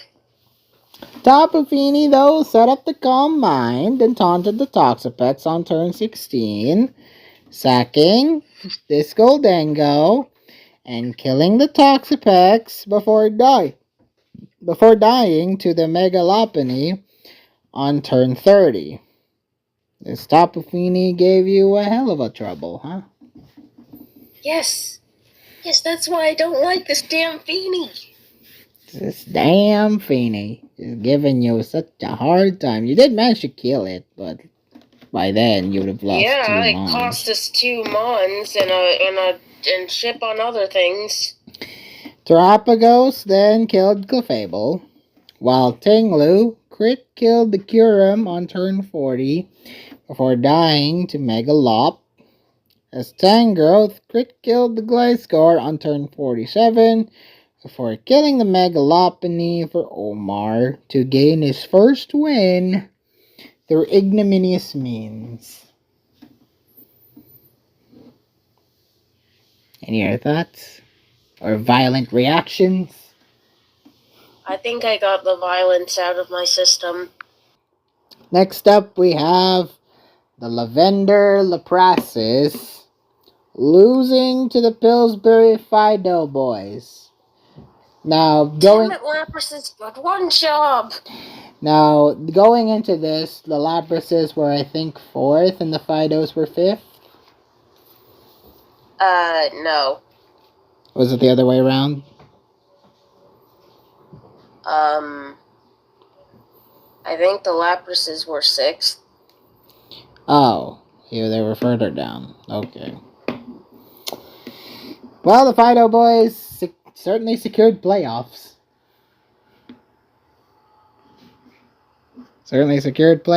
And got his win. Got her win, and now you're facing them in the playoffs. So let's start off with their series. Starting off in Ubers, where we saw Ainscrad beat Imoksu 9. To no one's surprise. To no one's surprise at all. And, things remarkably went Ains's way. So, Landers got to set up rocks before dying to Zacian, as Ditto came in to beat Glamora, while Zacian came back in to beat Eternatus, only for Ditto to copy again on turn 7 and survive Kyogre's Origin Pulse to beat it with Behemoth Blade. Then we saw the King Gambit Terrifier, defeating Koraidon with Iron Head on turn 12 before losing to Zacian, lost to Deoxys, who Terra Ghosted, and O-Code Arceus with Low Kick on turn 16, defeating Koraidon in the end for Ains to win the 17-turn game. Any other thoughts? Not really. It was very short. Next up, we have the first of our OU games, Stories, winning over One Last Kiss. So, what happened? It felt like a blur watching this one. Oh yeah, this was this game. Okay, yeah. Stories' Tinglu defeated OLK's by turn 6 as it was sacked to Deoxys shortly after before it died to the Iron Moth, who died to Dragonite on turn 10 while Petulant stalled Ogerpon's Ivy Cudgels to defeat it on turn 17. Then we saw the Tornadus survive Goldango's attacks to beat it on turn 20 as Goldango tricked the Terraflying Dragonite, who killed it in return with Terra Blast, sweeping the rest before OLK forfeited. Any other thoughts? That trick really, yikes. He gave him the trick. He gave him an out. The Dragonite was able to sweep through with Terra Blast, Terra Flying. Yikes. Yikes indeed. I mean, I don't think it would have mattered, but boy oh boy, we saw how much the timer ticked down after that turn happened. He was definitely put the pressure, and in the end, it was just OLK losing to a mighty fine Dragonite. Next up is the other OU game. We saw Nemose beating Tenebrosite. What? Oh yeah, I remember this game being close, and I was surprised to see Nemose win it because it very much looked like Tenebrosite had it up until a certain point. So what happened? So first of all, the Samurott from Tenebrosite defense dropped the Tinglu on turn 7. However, missed the Ceaseless Edge the next, allowing Tinglu to kill it in return. And as it was sacked then on turn 13, before we saw the Iron Valiant Terra Steel and defeat Dragonite the next turn before sacking to Goldango, who revealed it had Destiny Bond, and beating that. Perhaps you should specify that it was the Valiant that had Destiny Bond? Yes, the Valiant Destiny Bonded, taking down Goldango with it. Yes, thank you. Turn 15. Then we saw the Gliscor removing the Zamazenta's item, who then Terra Darked on turn 21. Terra Dark Zamazenta, lol. Before killing King Gambit with close combat. That's not exactly weird. I guess not. Nah, not really. It's against psychic types. It's more for Ghost, I think. Or Ghost, yeah. Goldango, hi. Ghost or psychic types. It's for either one. It allows it to hit those harder. And then it's a good offensive Terra. Then we saw it killing the Ogerpon and the Petulant before losing to said Gliscor on turn 29. As Gliscor managed to survive the Petulant stall to defeat it and Landorus to win Nemose this game. This was an extremely close game until it wasn't. But turn 28, when Gliscor came in again, and it was only at 36% health in the face of the Terra Dark of the Terradar Crunch Zamazenta, I have to wonder, it did 34. Did it have a shot at killing? I wonder. Maybe that's something you should calc. Exact spread of this. Well, what's the closest one you got? For the normal set, it gives me it has it at 28.4 to 33.5, which is clearly not accurate to this Gliscor set because it did 34. The Gliscor set is clearly fast. It had the speed investment for a reason. So yeah, well done. So well done to Nemose for at least surviving that hit, and yeah, bringing it back and clutching it with a win over Tenebrisite's Mons. Unless we get told what that Gliscor set is, we'll never know if it was a roll or not for Crunch to kill. Next up, we have Ziri versus Dunox. What is it with Dunox winning against four-letter mains with I in the second letter of their name? I don't know if Piyush counts as a UU main. I mean, it was also pretty hacksy, if I recall.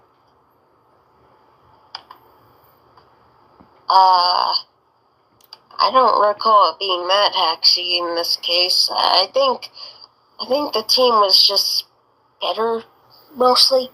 I guess it matched up well. I guess so. Because I don't know exactly what Ziri is bringing. It was more of super hyper offense. I guess he learned in the LCAP school of super hyper offense. It's not that hyper offensive. It's like bulky offense. It's just offensive. Just very offensive. I mean, there's a Heatran, there's a Torn, there's a Gastrodon. Against and that Hydreigon is lefty's sub nasty plot. So like it's not ultra hyper offensive or anything. Well, against Dunox, it's very, very defensive set of mons. It's very evident in which one would win over the other. We saw the Toxapex poison the Tornadus and the Gastrodon very early on. While the former... Thanks to what? You didn't notice? Hold on, let me see. Thanks to, we saw the Toxic on the Tornadus. Then we saw the Toxic... After it got taunted, right? Oh! Mental Herb Toxapex. Yeah. Mental Herb Toxapex was used by Dunox, allowing it to poison the Tornadus and the Gastrodon. And the former lost the heavy duty booty on turn 17 before dying to the Skarmory on turn 22. While Heatran terraflying and taunted the Clodsire, trapping and killing it before being poisoned by the poison jab. Dying. Would have been great if it wasn't poisoned. I know, right? It was pretty bad that Heatran got poisoned, which is very odd, because you never usually see the Heatran get poisoned, because it's a steel type. So, Rhea killed it, getting burned along in the process thanks to Flame Body. Not that matters. None of that matters, because that Rhea is Magic Guard. And we saw Blissey kill the Hydreigon, your sub-lefty's Hydreigon. What's Blissey gonna do? He's gonna freaking kill it, that's what. On turn 33. He's gonna hope and pray for flinches. So it was left with a Revavroom, who set up the shift gear, whirlwinded below by the Skarmory to let Zapdos Galar die to hazards, as Rhea eventually killed the Revavroom before dying to Gastrodon, before Ziri forfeited. I have to wonder if, gunshot not killing the Reuniclus was a roll. Maybe. I don't know. I mean, it lived on one. It's probably a roll. Don't. Yeah, it's gotta be a roll. It's gotta be a roll. You'd think. Yeah. Dunox did a lot better. So, we would have seen Ampha versus Taking Notes kinda, but it was a dead game. Because Doughboys already won by that point. So let's move on to NU, where we saw Diamond's Realm beat the Shengineer. What is it with all those motherfucking 6-0 players losing at the last week? I don't know. And in your case... But I find it funny how when I was doing a run-through of all the games yesterday, I had music on, and you want to know what came on for Diamond's Realm versus Shengineer? It's where my diamonds hide. It's where my diamonds hide. What song? What song? What do you take me for? A Minecraft YouTuber. Alright, so what That may song? be the greatest insult I've ever heard in my life. What song did it play? Team Skull music. Look at Diamond's Realm's avatar. Dude. Hey, yo, it's your boy. It's your boy, the Goozies. Oy vey. Oy vey indeed. So, we saw NU, Diamond's Realm Engineer, Bramblegast Oko Toxtricity on turn 3. Terra Grounding to Terra Blast to Klefki, as Incineroar died to Flygon, who dodged Tornadus' Bleakwind Storm to defeat it on turn 9 with a Fire Punch. Then, after Flygon died, we saw the Slowbro Galar Terra Dart in turn 13 and Belly Drum, sweeping Shengineer's team and winning Diamond's Realm this game. Any thoughts? Gambling is fun. Which, kids, you shouldn't take Pokeout's advice. Gambling in Pokemon is fun. Go to Game Corner for that. Go to the actual Game Corner for that. Okay? So, yeah. Good job, Diamond's Realm, for winning. Again, Shengineer's lucky streak of never losing a game lost, finally, to a Slowbro Galar with Belly Drum. Next up... I guess Diamond's Realm said, if my team's going down, if we're going down, we're taking your streak with us. And lo and behold, it did. Next up, we have PU. Lenny losing to Esteban. Oh, T-Lenet, what happened? I guess I know what happened, but like, what happened? So nice, I had to ask it twice.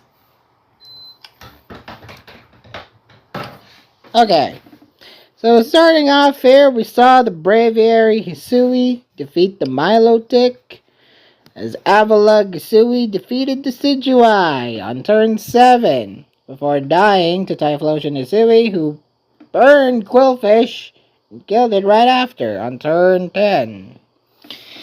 Then we saw Brute Bonnet steal Magneton's item on turn 14 with a thief, of all things, who rested, and before dying to a crit Oko on turn 16 from a close combating Brute Bonnet. You know, I find it interesting how the Avalugg appeared to naturally outspeed the Decidueye.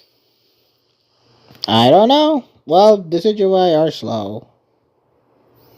They're not typically slower than Avalugg. Oh yeah, cuss that berry. No, I mean, did you not notice? Oh, right, turn 7. Yeah, it just didn't friggin'... Berry already triggered my outfit anyway.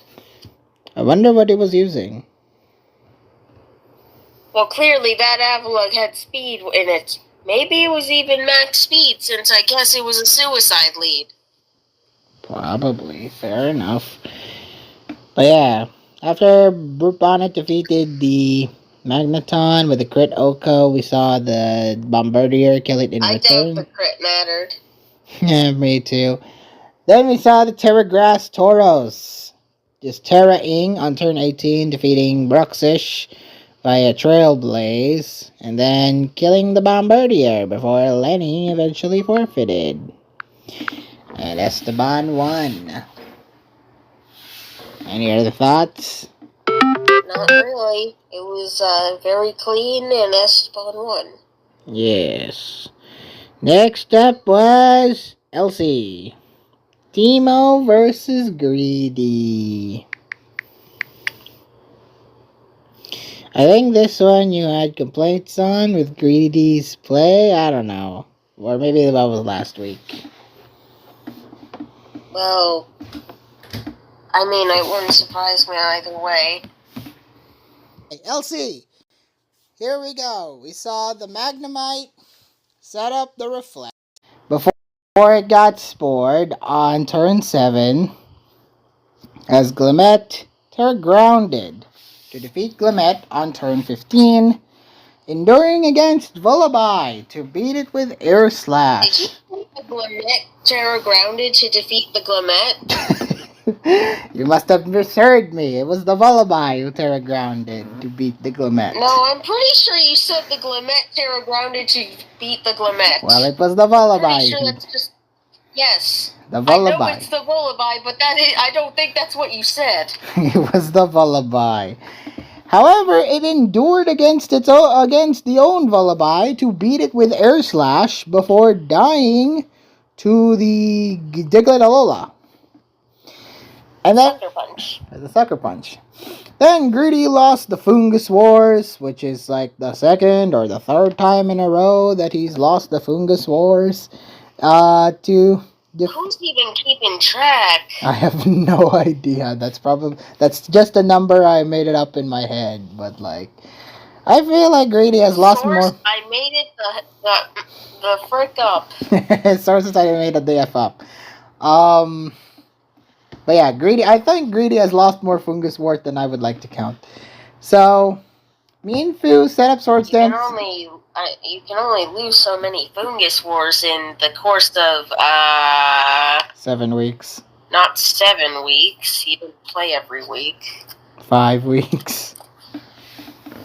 You can only lose so many Fungus Wars in the course of 1, 2, 3, 4, 5, 6 weeks. I think he really lost half. I think he really lost half of the weeks with he lost Fungus Wars in. So, me and Fu set up Swords Dance, defeating Glimmet on turn 33. Shelter protected to block the high jump kick. Sacking Magnemite for Fungus to spore it on turn 36. Then we saw the Turf Flying Chinchou defeat Fungus before critting Meanfu on turn 40 before dying to Knockoff. As Shelter defeat Meanfu in the end to win Teemo the game. Any other thoughts? Not really. It was such a game. It was not a very loose game. It was kind of well played in this part of Teemo. Actually, kind of close when you really think about it. So, next up we have Monotype. Tare losing to Royal Reloaded. Another one I got right over you. But this time it was kind of unfortunate because it was a timer. So it was Dragon versus Steel, which I've been seeing quite a lot in these BLT games. So, after we saw the Paralysis Wars, first, Komodo defeat the Godra Hisui on turn 10. As Latios was OHKO'd by Goldango on turn 18 before Roaring Moon killed Skarmory before losing to Archaludon. Iron Treads then defeated Dragapult as Komodo was paralyzed by Goldango before losing it to its Hex until Tare lost, forfeit, whatever, it lost the timer. Yeah, but there was a reason he let that just kind of timer out. Cause he was losing that anyway. How unfortunate. Wait, was he? Yeah, he was losing that anyway. The Paris settled it. The Goldango was a problem, and the Paris also did not help Tare.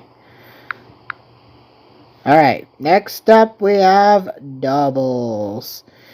Sea Life versus Icy Penguini.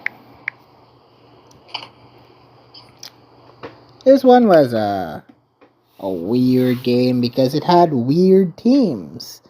Have you ever seen a Suicune lately in doubles? Not lately, but it's not exactly unheard of. Yes, not. Pressure is really good. And I was thinking more of the fact that it gets Icy Wind, it gets Roar, like what Icy Penguin's running here. It's cute. A penguin roaring. That would be really cute to see. No, the Suicune is roaring. Alright. So we have Glamora crit OHKO'd the Dragonite on turn 1. Then Terra Ghosted. No, I don't think that mattered. Oh, really? It did not? Unless that was a multi-scale Dragonite, which most of them aren't, I kind of doubt that mattered. Because they're all running Inner Focus. So... They're all running what? Inner Focus. Yes. Then Terra Ghosted as Suicune Terra Dragoned, while Glamora poisoned the Sinistcha before dying to its Shadow Ball. Then we saw the Sinistcha sacked to Goldango on turn 6, while Tinglu whirlwinded the Manaphy, while Ogerpon killed the Incineroar as Goldango killed the Tinglu and Glamora. Suicune was finished off to win Sea Life this game. Any other thoughts? Oh yeah, that crit did not matter at all. Oh my goodness. That crit did not matter. At all. Not even close to mattering. Hey, fair enough. It's a meteor beam going against the Dragonite. Now, if it was multi-scale, that's a different story, but assuming it wasn't, no way it mattered. We literally just went over this. It's probably Inner Focus Dragonite, which, yes, is the majority. Then, yeah. Alright, next up we have Renbats. Just out, finally getting to win something. You won something in a 3-game set against Zuzu Wawa. Finally, right? Finally, I predict him to win, and he wins. Yeah, well done, Just Out. For game 1, we saw both setting up hazards, while Rabambi's Stun Spore missed Magmortar on turn 8, dying to its Fire Blast, as Masquerain came in to set up the Quiver Dance to beat Glamora. Crocodile was then sacked on turn 17, while Magmortar defeated the Dunsparce and Dodrio killed the Comfey. Well, before losing to Iron Bundle, while Masquerain set up the Quiver Dance again on turn 23, Waltz Terra Watering against an Iron Bundle, which was very risky, but still managed to kill it. Okoing Sceptile with Hydro Pump instead, or more, not Sceptile, Morpeko. Why would Masquerain Oko a Sceptile with Hydro Pump? What is wrong with me? Before Zuzuao forfeited. My intercept, but what is wrong with my notes today? What was I watching it on? 2 times speed or something? I don't know. I watch it on fast mode. Do you watch it on hyper fast or something? I think I do watch it on hyperfast. Alright, so, Jeez. or, you know... You're barely gonna retain any of that if you do it that way. So, game 2, we saw Slowbro crit and burn Hatren, while Charizard managed to set up the Swords Dance and Outrage kill the Hydreigon on turn 14, as Ho-Oh survived the Flare Blitz to kill it, as Tauros killed the Hatren. Wait, did you say Outrage killed the Hydreigon? Oh no, what was it? Flare Blitz! Again! It must have been the jet lag! I may be jet lagged after, you know, I did literally just came back on a Sunday flight, so, and then I watched BLT games for like 8 hours at max. So yeah. Munkidori then killed Sylveon on turn 24 before dying to its burn, while Ho-Oh warred with Slowbro until it died on turn 34. While Magearna set up and defeated Swalot before dying later to Tauros, who killed Great Tusk in the end for Zuzuawa to win. So I actually got a leg up, despite Magearna being a present. Any other thoughts? I have to wonder, since Outrage missed the kill on Ho-Oh, would Flare Blitz have killed it? It did survive a Flare Blitz once. The Ho-Oh? What turn are you looking at? I was referring to turn 15 when Charizard used Outrage on Ho-Oh, but, well, Ho-Oh obviously lived. Well, Flare Blitz... Well, if Flare Blitz would have... No, Flare Blitz... It resists Flare Blitz. So, I don't know what you mean. But how much damage is it gonna do? Could it possibly do more?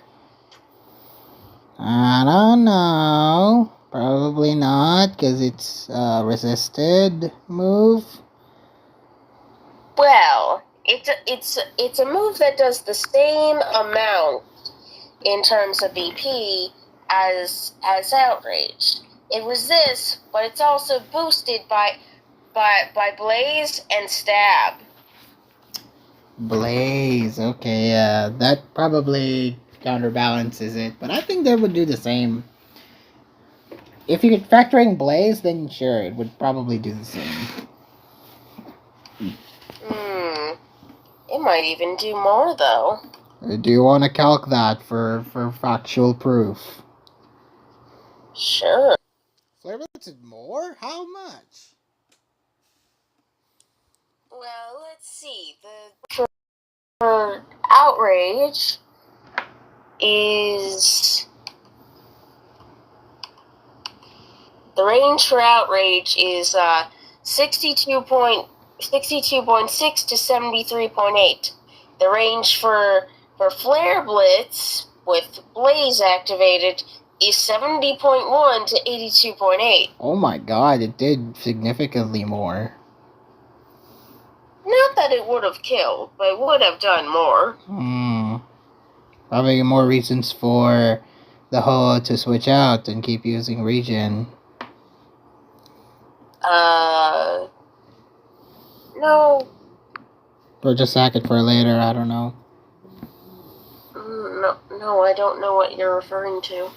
Anyway, Game 3. So, we saw the Volcarona crit and burn the Electros on turn 4, killing it shortly after as Farigiraf dodged Rhyperior. Wait, there were 2 instances of crit and burn in this set? Yes, apparently. Look at turn 4. Wow. And it's even less likely coming from the Volcarona. So Farigiraf dodged the Megahorn on turn 8 with Honchkrow, killing the Viper before dying to Chin Pao. And Salzbuck killed itself to Azelf on turn 16 with Farigiraf Chin Pao defeating Farigiraf with Crunch, while Zarina beat Rhyperior on turn 20. And Volcarona the next turn, as the Terra Steel then knocked off Terranormal Squawkabilly's Flame Orb before Zozowawa forfeited. Any other thoughts? Not really. Well done. Just out. I forgot who was playing. Wow. Next up, we have National Dicks. We have Novax versus Silu. Pretty long game, this one. At least according to my not correct notes. So, here's the long and the short You're of it. right, it was a whopping 69 turns. Nice. So Tornadus knocked off Tapu Fine's item as Heatran burned the Tinglu on turn 10, as Garchomp poisoned the Tangrowth on turn 24 with the Toxic and killed Tapu Fini as Terapagos removed the hazards before dying to Heatran. Wait, Novax is using it too! It's the same. Wow, this Adrian team is running wild. 3 usage. 3 uses this week! But this time Novax did not win this one. Yeah, unfortunately he was up against Silu. someone who was just much better in the tier. So Terapagos died to Heatran. And then we saw the Mega Gallade defeat the Heatran shortly after, while Mega Lopunny went ahead and defeat Tinglu on turn 58, as Kartana defeated Goldengo on turn 64, as it failed to stall Tangrowth until Novax forfeited. Any thoughts? You went through that really quick, so not really. I mean, it was really unremarkable. It was just Novax continuously losing mines while Silu just kind of dominated. That's really about it. Alright. So. Well, it's my first time seeing Kartana get used. In National Decks? Possibly? Yeah. It's pretty rare. It's pretty rare that Kartana gets any sort of usage. I doubt it's rare, but I'm willing to bet it's at least uncommon. Alright, now... let me do something. Fine. Alright, now we have Roaring Sailor Moon losing to the Jubilife Jirachis, guaranteeing Jirachis a spot by no more than 4 act wins. They played 4 games and won, and then the rest they got through act wins. Yep. But hey, that's less games to talk about for us. Yay, good on us. So first off, we have Oors. The Ooh Master Icy Woo versus the Sky U. I made it rhyme. Why do you always call him that? Because he referred to him as such. Because the Absols made a joke out of it for 6 years and still is going on strong. Okay, but that doesn't mean you have to. PokeArt, we're part Absols. We belong in that Absol server. Alright, so first off, we have both Groudons being burned early on. As Eternatus poisoned the Ho-Oh on turn 14, as Terapagos missed the Toxic on turn 17, allowing Giratina to sub, albeit missing a Poltergeist on turn 20. Yikes. Then we saw Zacian Terrifying on turn 23, blocking Groudon's Will-O-Wisp and killing it. That was a bold Terrifier. Terrifying in front of a Groudon? It's a burn Groudon. It's a burn Groudon. It Yeah, can but like, one. Imagine if the Groudon attacked, right? With Precipice Blades. It was doing Will-O-Wisp, which he predicted and killed it. As Koraidon went on 5 Zacian's close and killed it. As Terapagos Toxic the Ho-Oh on turn 28. Ho-Oh burned Empoleon on turn 33. And after a while, Giratina died to Koraidon, who died to Outrage Koraidon on turn 55. Winning that speed tie. Then we saw Koraidon defeat Empoleon on turn 65. And Ho-Oh died to Brave Bird before dying to Eternatus. And Sky, you forfeited. Any other thoughts? My only 2 thoughts in this game were that Ice made a bold Terra in front of a Groudon, and that all of Skyu's Mons got status at some point except the Koraidon. Burned, poisoned, paralyzed, you name it all. Alright. Yeah, legit. Like when he only had 3 Mons left, one of them's toxic, the other one's burned, the other one is also burned. Giratina was that burned? Or toxic? Or what was that? Toxic. The Groudon was burned. Like, all his Mons were status. Toxic and burned. Sounds like a name of a really good band. Alright.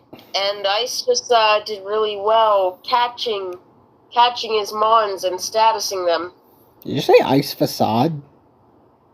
No. Why did I hear Ice Facade? Oh, that's hilarious. Alright, so yeah, Ice Master did well to preserve. He is the Uber's Master after all. Alright, next up we have OU. Stariel versus X-Guardian. Never happened because Stariel called act. So we move on to this game to talk about. So we move on now to the other OU game, which was Blit Boy beating Dougie.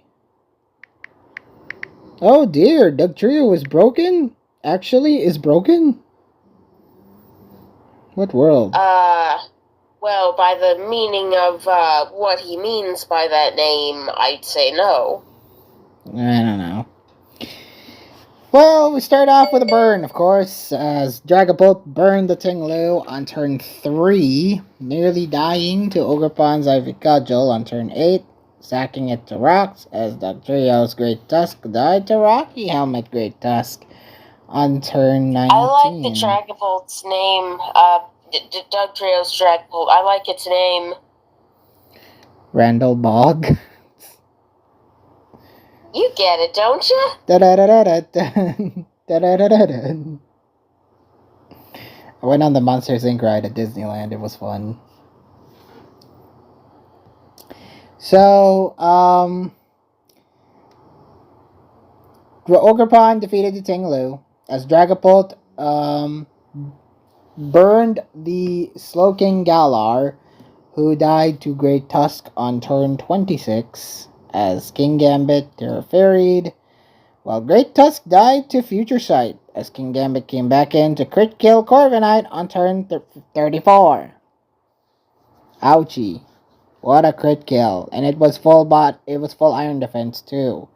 And Corviknight... I'm willing to bet Dugtrio is broken stayed in with Slowking because he probably expected that Blidius would expect to switch into Landorus. and he probably figured that Lydius was going to, like, ice spin her or something, so he stayed in and thought he would just kill it, but nope. Lydius did not do that. Yep. So King Gambit ended up killing the Landorus on turn 40, as Dragapult to Dragon to defeat King Gambit via Hex on turn 43, killing Ogerpon later for Lydius to win. Any other thoughts? Not really. Good on the man for winning. Next up is Yu. We saw the Unzips Kroger finally getting to play in BLT 12 for the first time this week, losing to Hex Lolo in Yu. And it was Donphan defeated Excadrill early on, losing to High Dragon shortly after which Tornadus killed it on turn 6, who taunted Thunderous as Heatran flame charged the Slowking to trap it before it died to turn 13. Then we saw the Iron Leaves get paralyzed, but beat Bellybolt by a Psyblade, nearly killing Tornadus before dying to it on turn 17. It was a very close Psyblade kill before it lost to Hurricane. Ogerpon, though, finished off Thunderous and Revavroom for Hex Lolo to win. Any other thoughts? Flame Charge Heatran. Yeah. Good on ya, I guess. Next up, we have RU. Why did I have a thing open? It was Jojen versus Colored Name. Did this game actually happen? No. Okay, good, because I didn't have any notes. It was an act. It was an act to win. Next, so we move on now to NU, where we saw Enzo Nana beat Estra. What? I don't think that's that surprising. I know it wasn't. I'm just doing it for dramatic effect. But hey, Enzo Nana beating, finally getting to win in NU. I think this might be his first or second win in NU. Probably second. Question, is Enzo Nana, like, intentionally copying Ice Master? He has the same profile as him, and it's tripping me up. He's trying to be that clone, man. I guess I do remember him saying that he is Ice Master. Oh my goodness. Alright, so Altaria getting to burn the Mokalola early on, who poisoned it in return, as Dreadnought tried to Shell Smash on turn 7, with Vaporeon roaring it out and crit burning the Minccino. Not the Minccino, the Chinchino. On turn... Damn, again? And this time the species freaking confused me, not the thing. Alright, so... No, I mean crit burn again? Yes, the crit burn did happen again. It crit burned Chinchino on turn 9, burning Scyther as it sets up on turn 12, before dying to kill a Wattrel on turn 22, because it tried to stay in a lot. Didn't get a single kill, though. Flygon killed Chandelure as Mokalola poisoned Vaporeon on turn 28, healing itself. The turn on Scyther was really unfortunate. It really was. And you know what's even worse? The Mokalola poisoning the Vaporeon on turn 28, who healed itself off with Wish at some point before dying to toxic. No, that wasn't worse. Why would that be worse? What are you talking about? I don't know. Just your Wish passer getting poisoned. That didn't affect the result of the game, clearly. Clearly not, because dying to Toxtricity on turn 38, who died to Flygon, as Mok Memento for Dreadnought to Terra Ground, only for Flygon to Terra Ground itself and Oko it, winning Enzo this game. That's a nasty Earthquake on turn 41. Just the winning Terra and the winning Earthquake. I guess it was Banded Flygon. Yes, it was. It very well could be. I mean, that thing killed neutrally a Dreadnought. Mm-hmm. Well, also Terra. Well, the Terra boost also helped. Well, yeah, but like, I don't think that's killing if it's Scarf. Yeah, that's true. Alright, next up is Pio. Blie versus Black Knight Gawain. I lovingly call this the Battle of the Memes. They don't think it's love. They weren't clear on that. I have lovingly called this the Battle of the Memes. You need to clarify that to them that it was with love. They don't seem to think it was with love. Bleehee seemed offended. It was out of love. I say it very sarcastically, but yes, it is. Don't take it too seriously, you fucks. Anyway, so Tatsugiri sets up nasty plot. Then Terra Fairy'd on turn 7 against Terra Fairy Malamar. Crit Okoing it with Surf before missing a Draco Meteor against Altaria, who Oko'd it. Oh no, not Oko'd, killed it in return on turn 9. You know, I wouldn't be surprised if if the crit with Surf didn't actually matter, cause like that was +4. It was +4 Tatsugiri. I don't think Malamar survived it at all. Like, that's a Tatsugiri. That thing has high special attack. Bum-ass Mon, says Blie. So... Well, yeah, because it missed. Yes. Then, Hoopa defeated Altaria on turn 14, as Palossand defeated Sneasel Hisui, while Hoopa came back to beat Decidueye Hisui on turn 23, defeating Palossand at the end for Blie to win. Any other thoughts? Surf was a guaranteed one-hit KO from what I'm seeing. Woof. Yeah. Unless it was like max HP, max special defense, careful nature. I don't think it was surviving. Assault Vest Malamar. No. Imagine. Alright. Yeah. You're right. So yeah, Surf did not matter. The crit Surf did not matter. And yeah, he just kind of won at the end there with the Hoopa. Alright. Next up was Elsie. Envy versus Geoff. Aww, poor Geoff. Well, we predicted Envy would win, but like, aww. Maybe she could have had a chance. Right? I don't know. I don't know either. So, Minfu critted Fungus on turn 3. Then we saw the Minfu also killing the Shellos on turn 12, as Diglett subbed up to defeat Fungus on turn 15.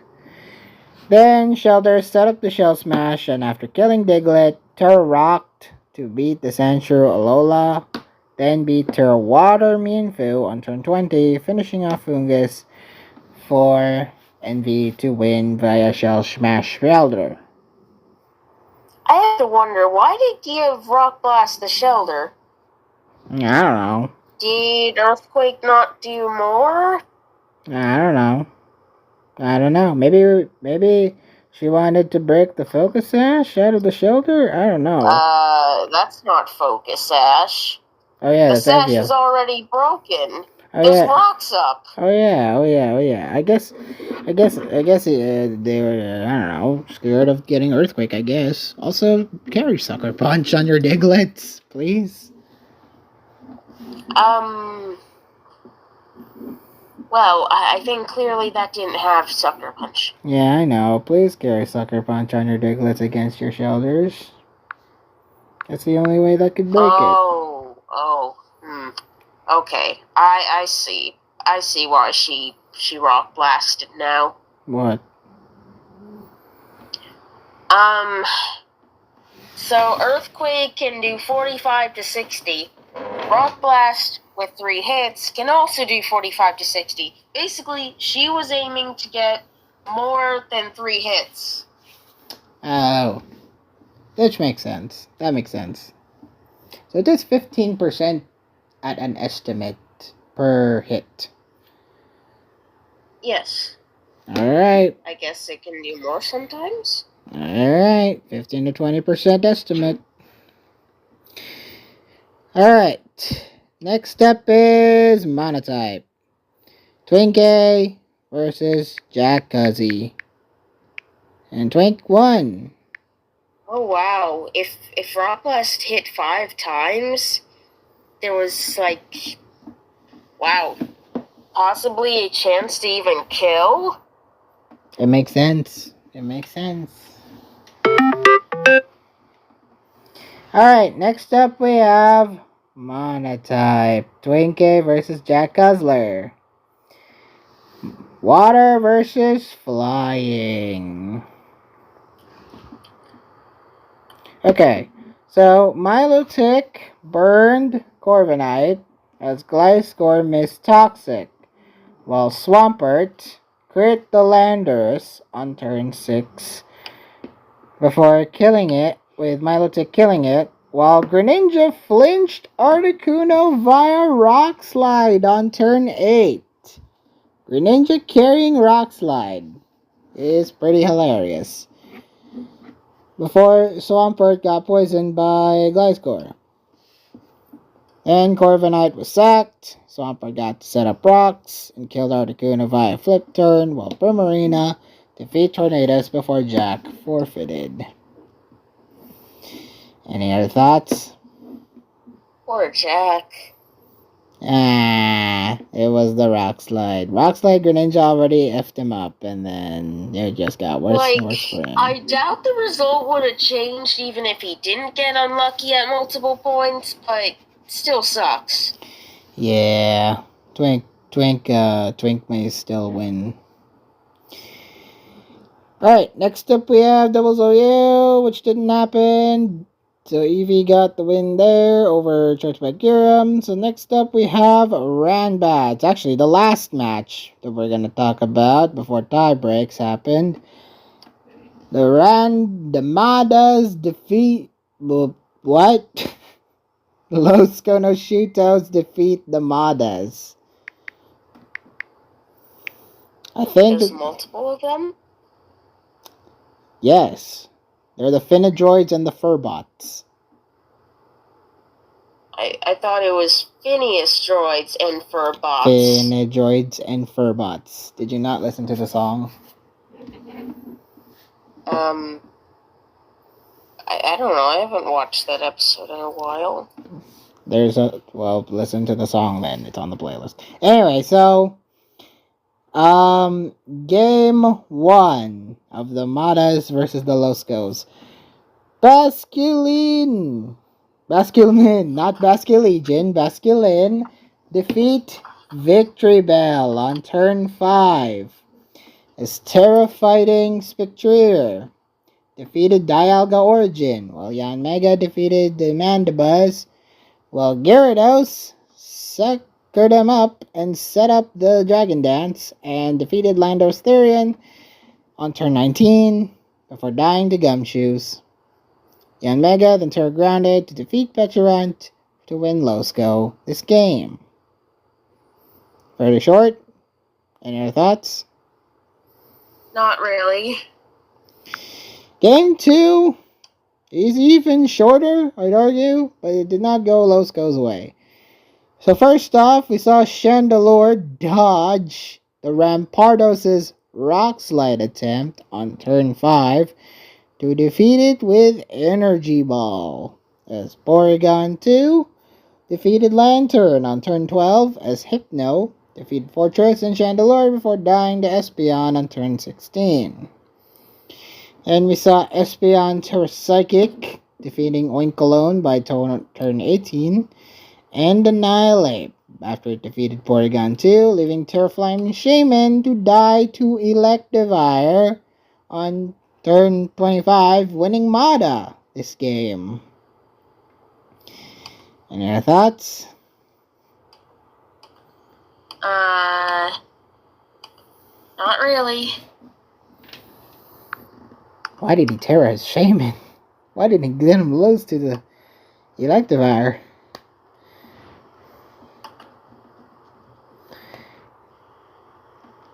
Alright, then we saw the final game in the set, Game 3. We saw Mamoswine crit flinched the Umbreon on turn 4. I'm really surprised Umbreon still managed to get that live that hit, leading to the kill, as Mandibuzz poisoned it in return, before it Terra-Steeled and poisoned Crabominable on turn 9, as Magmortar knocked off Lurantis' item, and Dedenne paralyzed Florges on turn 18. Mamoswine defeated Lurantis, then died to poison on turn 26. Flareon then swept Mandibuzz and Florges before dying to Giratina on turn 31. And Giratina burned the Hariyama before it to defeat it and Quagsire at the end for Losco to win. One time you don't want your Mon burning something. It was Guts. It was a Guts Hariyama that ended up winning. Also, you're right. It is Finne, droids, and Furbots. Ha! Proof. I just like finishing Furby. But I don't know. How am I supposed to know that? The robot voices in the song are all distorted. How am I supposed to know exactly what they are saying? It's in the song title. Yeah, but what if I'm not looking at the song title? You think I'm looking at the song title out of habit? Yes. You might. Yes. I'm not. Anyway, we could talk about how great of a game the National Dex game is between Hammy and Longest Banana, which somehow uses also the Adrian team, but we aren't going to talk about it because it's not real. Yes. It would have been a perfect... Although if it was real, I'm sure one of them would bring the Adrian team.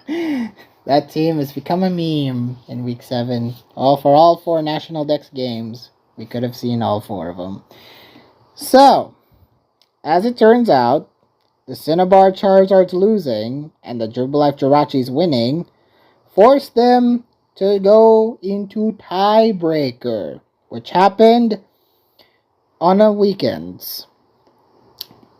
Yeah. So they decided on the 3 tiers that they will play. It was OU, Ubers, and PU, and the matchups were already decided as such. So we're going to go through the tiebreaker games because they are very short and very spelled the doom for No, they're not. What? The games themselves? No, Hacker versus Surreal wasn't short. Oh, it's relatively short. Okay, normal size. I don't know. Okay, normal size, I guess. 56 turns. Okay, that's normal size. Zoe versus Ice Master, that was pretty short. Anyway. That was short. So, going through these 2 games, I would have predicted Hacker to win over Starreal for this one. In the OU game. I was predicting Surreal personally. And lo and behold, Starreal won. And so would the pick. I think the pick also picked Hacker. Yes, it did. Alright. So this OU tiebreaker game, we started off with a Darkrai tricking the Hatron's Assault Vest early on. as Tornadus missed a heat wave on Corviknight on turn 10. Unfortunate. While Gliscor Terranormaled and critted the Dragonite, as Weezing managed to use its neutralizing gas to perfection and burn the Garganackle at turn 21. One time your neutralizing gas actually helped. That's to beat things like Purifying Salt. Then Darkrai then flinched Arnturds twice by turns 42 to 43, because nothing really happened in these next couple of turns. It was the Darkrai flinching the Arnturds twice before killing it, while Hatrin being sacked as Zamazenta continued to be chipped with bad dreams before Acker eventually forfeited. Any other thoughts? Bad luck, bad matchup, the whole shebang. Hacks and bad MU. Absolute hacks and bad matchup. Poor Hacker. That's it. Funny how the player named Hacker should get haxed. How unfortunate. Hacker was going into this as the 6-0 OU champ. The 6-1. No. Just collectively for all of week 7. Like, Hacker was going into this as the OU 6-0 champ. Lost 2 games due to that. One due to crying and one due to Stario. Rip. Anyway, next up was the Obers game that happened between Zoe Cafe and Ice Master. I predicted Ice Master would win this one. As did I. As did most. As did the pick, I think. As did the pick, indeed. We all wanted Ice to beat down Zoe Cafe and proved why he is the Ooh Master. So, Kyogre was burned early on, but Oko Koraidon a turn 4. With, not turn 4, turn 3, actually. Got himself on a hard switch-in with, the Ice Beaming Kyogre. Hatrin paralyzed the Lunala before Kyogre was sacked on turn 18. And after Hatrin was sacked, Koraidon killed the Tinglu, however missed a scale shot on turn 25. How unfortunate. Then, after Arceus died, we saw Ho-Oh killed Lunala before dying to Kyogre, who died to Arceus Water to win Ice this game. Jubilife Jirachis, make a wish, and they did. They made playoffs. Yep, in one of the worst ways I have ever seen. 4 act wins. 4 of them, 4 legit wins. I mean, the tiebreaker itself was fine, but getting there, sheesh. They had to make miracles, but that's what Jirachi does. Just make wishes and make miracles. Jirachi Wishmaker. I don't know if you should watch that movie, though. I thought it was mid. Anyway, that's the end. Yes, quite telling.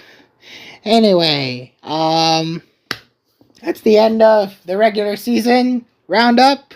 My voice is starting to go, so PokeArt, please announce who won predicts. Okay, do you want me to announce the winner of just week 7, or like the winner of both week 7 and tiebreakers combined, or separate? What do you want? I think you should do the combined thing.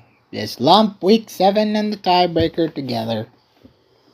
Okay, so the winner is, drumroll please, me. Who else did you think? Have you won every single week? I don't know. I don't think I've won every single week. We had Greedy Ab on here early in the tour. I'm pretty sure he beat me. Oh yeah, the pick also won week 1. Yeah. But everything else, I think you've won every single predicts week. No, I lost to Greedy. Oh yeah, you lost. Well, first we lost to Pick, then we lost to Greedy, then you started dominating by week 3. Yep. God damn! How can I get a win? So. You don't. No, you shut up.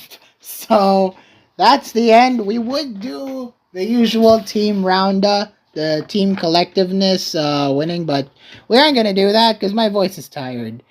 Instead, we're just gonna go ahead and do predicts. Yeah. Oh yeah. Should I specify what our actual scores for predicts were last week? Oh yeah. Tiebreaker? You probably should. So I won with 21 out of 33. Just for clarification, we didn't count the 4 act wins. Nope, we are not counting act wins. We're treating them as the same as dead games. They don't count.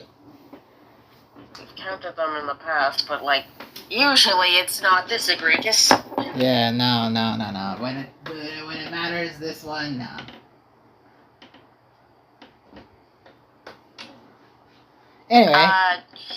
Anyways, you got second place with 24 out of 44. As per usual, I always am second best. You got a little over half, it's fine. I mean, I've gotten over half most weeks. That's not really saying much. As for the pick, I'd say this is a monumental moment. The pick got exactly 50%. Oh my god! In the last week of the regular season, it got exactly half. It's average.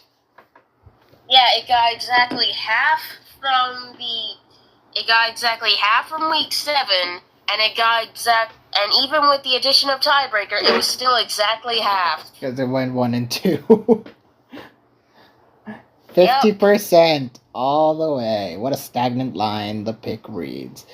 So, that is the end of our week 7 shebang. Let's move on to semi-final predicts. The top 4 teams have moved on. And who will be going to the grand finals? And who will well, in my head anyways, who would go to the imaginary 3rd place playoffs? Because I like it when people fight for bronze. So,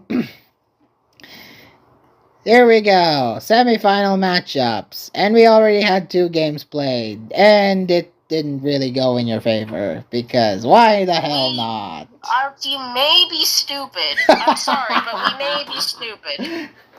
This is your own team. I think we made it clear numerous times that we shouldn't know John, but we never listened to our own advice. Well, I guess in a sense it's not totally a no, John, because it's still we actually exchanged matchups a bit early. Yeah, but it's still very early into the week while playing already, and yeah, it didn't really work in your favor, huh? Yeah. You had a whole week to prep. And Maverick would have no-Johned if he could. Stories didn't let him. Well, yeah. Yeah, it didn't really work in your favor, huh? You had a whole week of preparation. You even had a break. No, we didn't. Yes, you did. You had a whole break. Wait. We didn't have the matchups through that whole break. What are you talking about? What?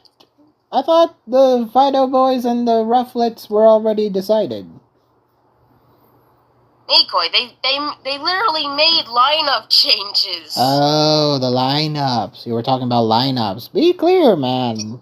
Yeah, how are we supposed to prep if we don't know what the opponents we're facing are? What are you on? You can make it. You can make it so you can prep.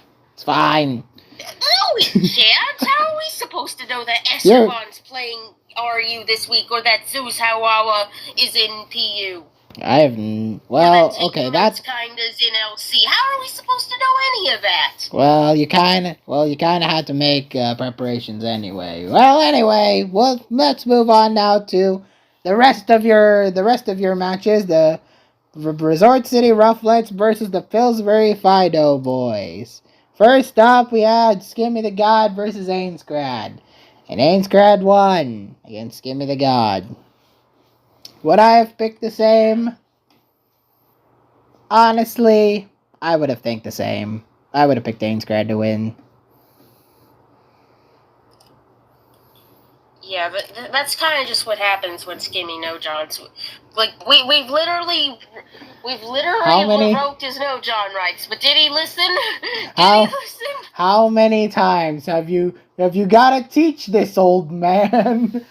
You don't know John. Because what happens when you know John? Alright, did the pick actually pick Skimmy to win? It's one thing to know John, but there were so many no Johns against the finals last time. We all know how that went. I hope you learned your lesson after this. Oh, I've always been against the no Johns. It's them who need to learn. So, did the pick actually pick the win? Yes. He picked Ains to win? Yes. Okay. Well, here we go. OU, Maverick Shooters versus Stories. Well, Maverick Shooters, honestly, has been kind of up and downy this BLT over the 7 weeks. When he plays well, it's great. But when he plays badly, it's very noticeable. But Stories, though... when he's trolling or not really trying, it's also noticeable. It's very, very noticeable. Meanwhile, Stories, well, what can you say about Stories? They've sucked. Not through no fault of their own. They didn't have exactly the best record. But, when they played OU, it actually counted. OU. Yeah, when they actually played transition to OU, it actually counted. And yeah, they did well in OU. So this is going to be a tough situation for Mav, but I think they can pull it off. I'm going Maverick Shooters to win. Okay, I hope he's actually trying to win because I hope it's semis. You need this win. I'm a little uncertain because the recent thing that happened in the prep channel, one of our prep people was like, "Don't do this." He posts the team he's thinking of using. It's exactly what they said not to do. Did they actually test it out as well? I don't know. Oh, they never posted. I don't even know if he's serious. Oh boy, you never really know with Maverick Shooters. So what is Pixie? The pick says Maverick Shooters. Okay, so it believes. OU, Chicos versus Tenebrasite. I gotta commend Chicos last week for beating Keshpa, but against Tenebrasite, who lost last week to Nemose, Tenebrasite, it can be beaten, but Chicos is gonna have to play very, very carefully if he knows what's good for him. He's up against one of the goats, I tell ya. For that Don't worry, Chicos is well aware what he's up against. Oh, he should be. I'm picking Tenebrasite to win because I've seen. You wanna know something? Mikoi? What? Although Chicos hasn't played very much in the course of this tour, I dare say he's probably our most dedicated player. He is ultra support. Right? What? Oh. I thought you meant support. I didn't think you would meant player. Dedicated. I said most dedicated player. Yeah, what are dedicated. You... Dedicated. What are you misunderstanding? Yes, dedicated. I guess I misheard the word dedicated. Yes, dedicated. Okay. So, good on Chicos for being the dedicated user that he is, but I don't think he'll beat Tenebrasite. But he'll try. He'll try his hardest. If the game against Keshpa was any indicator, he might win. So does Pixie. The pick says Tiebreaker. Alright. You. Now it is time for the rematch of a rematching. Piyush versus Dunox. Is it the redemption arc that Piyush wants? I don't think there's any redemption to be had. Oh, his record is better. He got hacks to shit from Dunox. Oh, he's angry now. He should be. He should be. Oh yeah, he is angry. Oh, he should be pissed. He's like he wants to beat Dunox's ass. He wants to murder Dunox. Oh, Dunox is having a good BLT run, but Piyush has honestly had a great BLT run, except for 2. Is he? He's okay. What's his record, actually? I don't actually know that. 4-3. It's good, right? Well, yeah, that is good. It's positive. But, yeah. But it should be 3-4. Thanks to a certain game. So, Piyush wants to take revenge for what happened the last time they fought. And I am backing Piyush on this. Hopefully, we find the less hacksy version of that game very, very soon. I'm going Piyush to win. Don't let me down. Support is appreciated. The pick is also going Piyush to win. Yeah, even Pick knows that Piyush got screwed over the last time, so it wants to fully back up. Yeah, big time. Alright. Speaking of throwing, speaking of doing when it counts, are you the Franklin versus Esteban? Well, everyone has an off day sometimes, okay? No excuses will be made for the absolute what the fuckery XII was doing in this game. But we'll talk about that more in detail next week. So you make your excuses then. Who would you have predicted? I honestly would have predicted XII. I was predicting XII would shoe and win. But then he played like shit. He had a bad day, okay? He shouldn't have no-done! That's the problem with you motherfuckers. Alright. What's the pick saying? It said Esteban. It knows something we don't. I mean, good on Esteban. I mean, good on it. He did play that game rather well. So we're not gonna discredit. He did. We're not gonna discredit. He completely outplayed XII. It's true. Yes. If you go watch the game, if you've seen it, XII did play like shit, but Esteban actually played better than we would like to give him credit for. We're not gonna discredit Esteban just because XII had a shit everything, but. I saw Fragment say earlier that Esteban is like in semis of RU Open or something. I mean, I wish we could have seen Esteban play RU more here in BLT, but sure, okay. They probably figured that Pap is frauding, so they want someone who can realistically, who has better odds at beating XII. And they chose Eternal Ocean, and they've succeeded. So, next up we have NU. Acid versus Shinjaneer. Well. We've come again. Well. We've come again at this point. Yeah. Didn't you base the Fido Boys in week 1? What? Didn't you? Wasn't the team you fought in week 1 the Fido Boys, or was it week 3? No. Week 3, wasn't it? Neither. What? No. What week is it? 5. Oh, 5. Okay. So this was a rematch from. So this was the rematch from last time, wasn't it? Yes. Okay. So with all this experience, you would think Acid would have all the tools to beat Shinjaneer, right? Maybe he does. We'll see about that. I'm picking Shinjaneer to win, but yeah, we'll see about how Acid can do. What does pick say? It says Engineer. Next up is PU, Pap versus Zuzawawa. I don't think Zuzawawa has had he's got a couple of wins in BLT.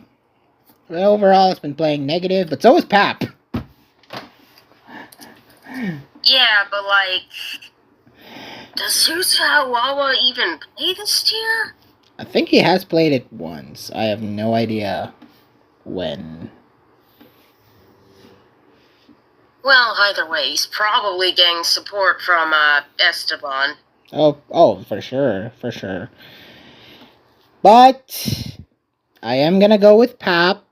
On this one. Just praying and hoping that, he does better than what he's been currently suffered through the last 7 weeks. Gosh, I hope you're right. It's gonna be a tricky one, but I hope Pap wins. So what does Pick say? This should be less tricky than several of the previous weeks, but I don't even know anymore. What does Pick say? The pick says, I've actually already put down, it says Pap. Alright, it's agreeing with a lot with me. Wait, you're going with Pap too, right? I am going with Pap. It's agreeing a lot with me. Okay. It's agreeing a lot with me. So, LC, the gaming attack versus taking notes, kinda. I don't know. I think I know what you're gonna say. I don't know. Taking notes, kinda. I mean, they have success in LC before, but like the gaming attack is 3-0 in LC, and has generally been very good at it. So I think this should be easy. I'm going with the gaming attack. Yeah, there you go. Alright. What's Pick say? Well, I've actually done the pick for every match now, while you were talking. The pick says taking notes, kinda. Oof. Monotype. Rio Vidal versus Royal Reloaded. Maroon's had an rematch, by the way. Maroon's had an interesting BLT. Did they win last time they fought?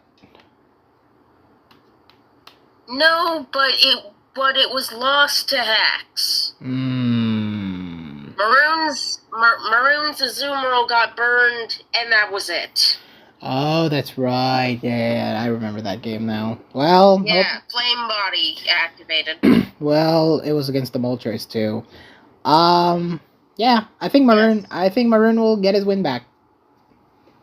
I do think Maroon's gonna get this win back, assuming he plays to his absolute maximum. Royal Reloaded's a tricky opponent to prep against. Alright, what's Pick saying? I'm not gonna comment. Pick says what? Pick says Rio Vidal. Okay. Like you. Tim doubles OU. We have Luisin versus Sea Life. Is this a rematch? Yes, it is. And did Luisin win or no? Yes, he did. Okay, then that means I think Sea Life is going to win. What? I mean, I guess Sea Life is pretty good. I mean, he made finals of OSDT. Yes, I'm convinced. That's literally it. Oh, so like without that fact, you probably would have just gone Luisin again. Is that it? Maybe. It would have been more 50-50, but like since Sea Life has not only been doing good in BLT, but the fact that he's currently doing outside of BLT, specifically in the official Smug Gun Doubles tournament and getting runner up there, yeah, Sea Life to win. We beat him last time. You really think we can't do it again? Yeah, prove it. Prove it, Luis, and can beat Sea Life. We've already have. Are you saying Oh, no. you can't do it again? Prove Luisin can beat Sea Life again. Can he do it again? I don't know. You tell me. It sounds like you don't buy it. I don't buy it. I think Sea Life's gonna get his wing back. It's gonna be an even contest between these two. I'm not gonna be surprised if Luisin... I hope not. Well, I'm not gonna be surprised if Luisin wins again. I'll be honest. Well, I don't think you should, considering he did it once already. Hey, you think he's gonna do it again? I think he definitely can. Alright. I think he will, even. What does Pick say? It says Sea Life, unfortunately. It's agreeing with me a lot. It Ranbats, is. best of 3, MG versus Lechen. Don't worry, I already filled it out for you. Thank you. Yes, MGenius. Never slot him out of Rans, please, Pokeyard. Please. Yeah, we quite literally won't get the chance to slot him out of Rans if we lose, so, yeah, we're keeping him in. Keep him in all the time. He's playing Rans forever. What is Pick I saying? think he'd like that. What is Pick saying? Pick says MG. Oh, see, it's agreeing with me a lot. And finally, National Dex. Tempo de Angodia versus Silu. The battle of the two best Nat Dex players. Rematch. And, yeah, what you just said, it's a rematch. It's a rematch. It's a rematch. And Tempo won last time, which I predicted to win. I think this time I'm actually gonna side with you guys and have Lightning Strike twice and Tempo will win against Silu. Okay. Thank you. I mean, tit for tat. Tit for tat, really. Yeah, that's your team. What's Pick saying? The pick says Salu. The first time in a while that Pix disagreed with me. Alright. So, Prime Power Pangies. Alright. Finally, we got the Primal Power Pangies versus Juby Jirachis. Let's go through them. Ubers. Vidiot versus Ice Master. Ice Master. Yeah, I think after combing through all the 7 weeks, I'm gonna go with the Uwu Master to win. It's Uwu Ubers. As am I. What does Pick say? Ice Master. Oh, I'll pick an icy boy. Oh, you, Batty versus Dougie. Ooh, rematch. It's a rematch. I'm kind of surprised that it is. I thought Steriel would be facing Batty and Crying would face Dugtria's Broken, but I guess they swapped. Okay. No, I think that'd make things a little too uneven. I don't know about that. Anyway, Things are a lot more even with this setup. Okay. Well, what do you think? Who do you think wins? I think... I know he didn't win last time, but I'm going Batty.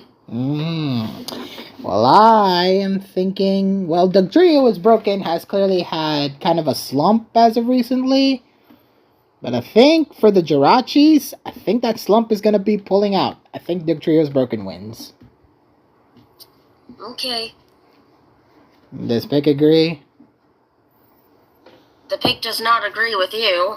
Oh, it's going baddie. It's going bad boy. Alright.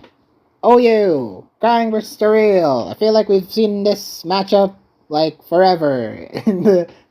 Every, like, BLT and TLT we've ever covered, I think Crying versus Surreal has showed up at least once or twice. Every year.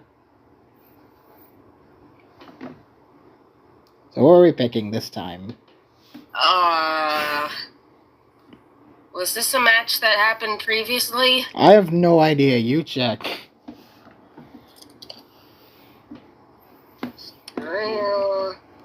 It is a match that happened previously. And who won? Crying. So, what does that mean? It means I'm going crying. I'm going sterile. I think Dang. I'm siding with the Jirachis this time. Does Pick agree? Pick agrees with me. Oh my.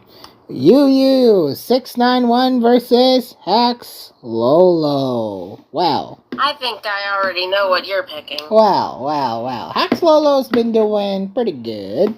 He's been doing pretty good. 691, I feel it's 10 times better. I think I'm going 691 to win. 10 times better. Wow. Well, not 10 times. More like 691 times better. That's even worse. It's 691's game to win. Let's pick agree. Yes. No. Well, do you agree? Yes. Okay. I'm finding myself mostly predicting in favor of the Pangoros, so I feel like that's gonna go horribly wrong. Oh my god. Well, will the RU game be the turning point? High naming is hard versus EV. RU naming is hard versus EV. I think we both know who to go for. Yeah, this is not a question. It's a spoiler. It's high naming is hard. He will win. And prove that naming is not hard. But no, he's proving that it is hard, Mikoi. No, he meant high naming is hard, not naming. No, he's saying high, and he's telling you that naming is hard. Oh, because you included the period. Okay. You've added punctuation. That makes sense. Does Pick agree? It's his own punctuation, Mikoi. I know. Does Pick agree? No. No? You picked Evie? Well, Evie's been doing alright. She's doing alright. I don't think Evie has won a RU game without hacks. Ouch, that's a scary predicament. Alright. I'm not even lying. I mean, the 2 wins were to Stories, which was a Haxy one. The other one was to Arsenine, which was also a Haxy one. And there were no others. Ouch. And yeah, we have Django versus Enzo Nana. Enzo Nana. Yeah, I'm not gonna get lightning to strike twice with Django. I think I'm going with the safe pick and actually go with Enzo Nana, who's been doing pretty good for himself in NU. Very comfortable in that NU slot. You're not picking a Pangoro for once. Yeah, because I think this is a pretty clear... I feel this is a much more clear, Jirachi win.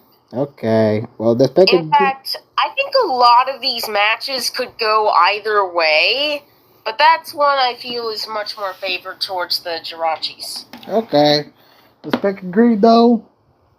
No. Oof. Pick's disagreeing a lot. BU! Suzuka versus Black Knight Gawain. I already filled it out for you. Wait, what did you think I was gonna go for? Not Black Knight Gawain. You're right. Then you'd be correct. I would go with Suzuka. Yes, that's what I filled out for you. Then what did you go for? Well, what do you think? Black Knight Gawain, huh? Wow, you have no faith in me. I know, you're also gonna pick Suzuka. I know, PokeHeart.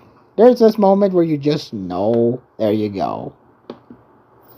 Not even the pick would pick Black Knight Gawain. Oof. The less the faith, the better, I guess? Or the worse? I don't know. I don't know how to quantify that. It might motivate him more, yeah. Hopefully. LC, Sen versus Arcanine 1929. So many numbers in this matchup. And there's not even This is one of those that I feel could very well go either way. And there's not even a versus. Where's the versus? Are they just buddies in LC? What do you mean, where's the versus? Where's the versus? It's just the thread issue? Is it You're right. This is a thread issue. Where's the versus? Wait, no, that's not the only match missing it. Yeah, I know. I'm looking at the other one. It's tripping me out. Alright, anyway, LC, who do you pick between Sen and Arcanine? I'll go Sen since, well, he's playing more, he's doing better, etc. He just beat Loki Fan. You know what? I'm agreeing. I'm agreeing with you and going with Sen. See how we seem to naturally be picking more of the Pangoros? I know it's starting to creep. Maybe the first player, maybe the first team curse isn't real. No, this just means they're gonna get hacked in a lot of the games or bad matchup. They're gonna this is gonna blow up in our face. I just feel it. Are you literally saying we're gonna jinx them? Yeah, maybe. What the hell? Or no, the Jirachis are gonna make a wish. Make a wish! That's what I'm saying. Make a wish against...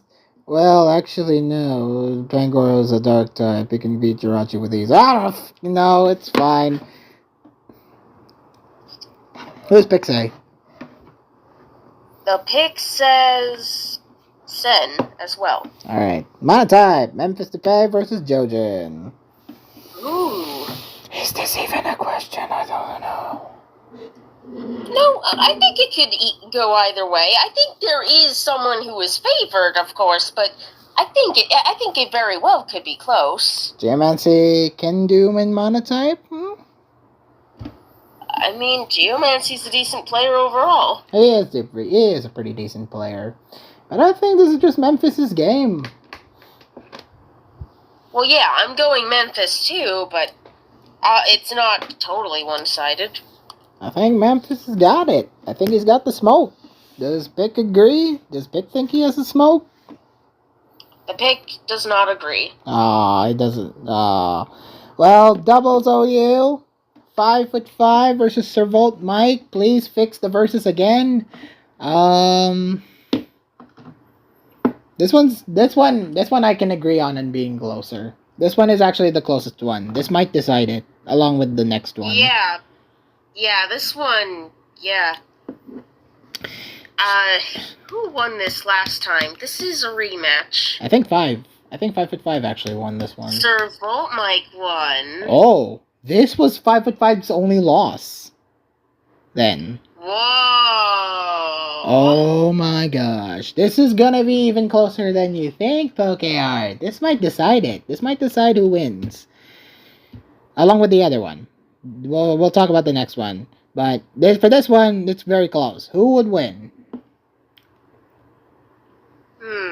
What's Servolt Mike's record? He's been doing quite well too, right? He should. He should have a decent record. Let's see. He's played less, though. I know 5'5", 6'1". Okay, so let's see. Servolt Mike. 01, 02, no, 1-1, oops. 2-1, 3-1, 3-2. His record's 3-2. 3-2. Not bad. Not bad at all. Who are you going for, okay? Who are you going for? I think 5'5" will avenge his only loss. I think 5'5" should have this. Yeah, I'll go with 5'5" too. Going 6'1" is pretty good. Yeah, he's the... Ooh, one of them could be... Well, 5'5" could legit do an SMB run. So, yeah. 5'5", does Pick agree? It does. Alright. It likes being 5'5". Alright, next one. Ranbats. The other game that could potentially decide the week. JJ09 Lee versus Los Shuto. This is a rematch. Another rematch, I believe. Yes, yeah. This is another rematch, and I believe Losco won the last time. He did. Will lightning strike twice for Losco no Shuto? Who do you go for?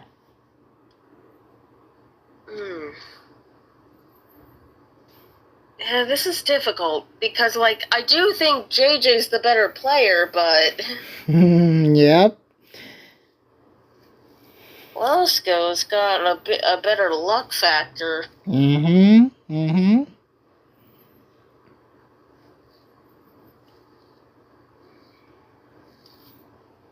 Who are you picking? I ask you this question because I'm also undecided. It could really go either way. Yeah, it could. It's also Rand, so it really could go either way. You know what, Meat What? Even though I got a bad feeling about this, typically I pick who I think is the better player. So? And in this case, I'm thinking that's JJ. I do agree that JJ is the better player. But I think Lightning will strike twice. I think Los Konoshito will win. Damn, you think he's lucky enough to have lightning strike twice, huh? Yeah. I mean, he can hit 2 thunders. If he can hit 2 thunders without in Sun, then sure. Not gonna lie, if there's any predict I'm gonna regret, I feel like it's gonna be this one. This is the this shows you how close this matchup can be, because it really is just that close.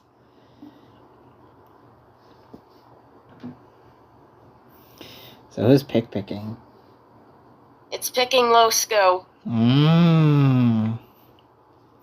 Alright, National Dex. Our last predict. Adrian versus Longest Banana.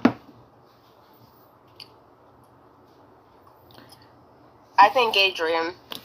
Yeah, considering he built the team that took over week 7 and just won twice. Yeah, I'm going Adrian as well. Longest Banana is good. Like, very decent player, but like, I think Adrian's gonna win. Why? Why do you I think he's like okay. I think he's good. I think he's decent. Alright. So what does Pick say? Pick says Adrian. Alright. So that is the end of the video, and my voice might be officially gone. I'm glad I have nothing to do with work today. Oh, dude, I predicted like a 10-2 for the Pancoros. There's no way that's gonna happen. There's no way in hell that's going to happen. There's gotta be at least a couple of things that will go either way. I mean, the 2 OUs, the Ubers game, the LC game, the doubles game. Well, yeah. Look, a lot of this is very close. That just goes to show you the 1st and 4th place team might be better. Might be a better matchup than the 2nd and 3rd place teams thing. I don't know. Really is close. Really is close. I'm sad one of these teams just have to go. Very few games here that are definite. Yeah. Anyway, my voice is tired. You need to go eat.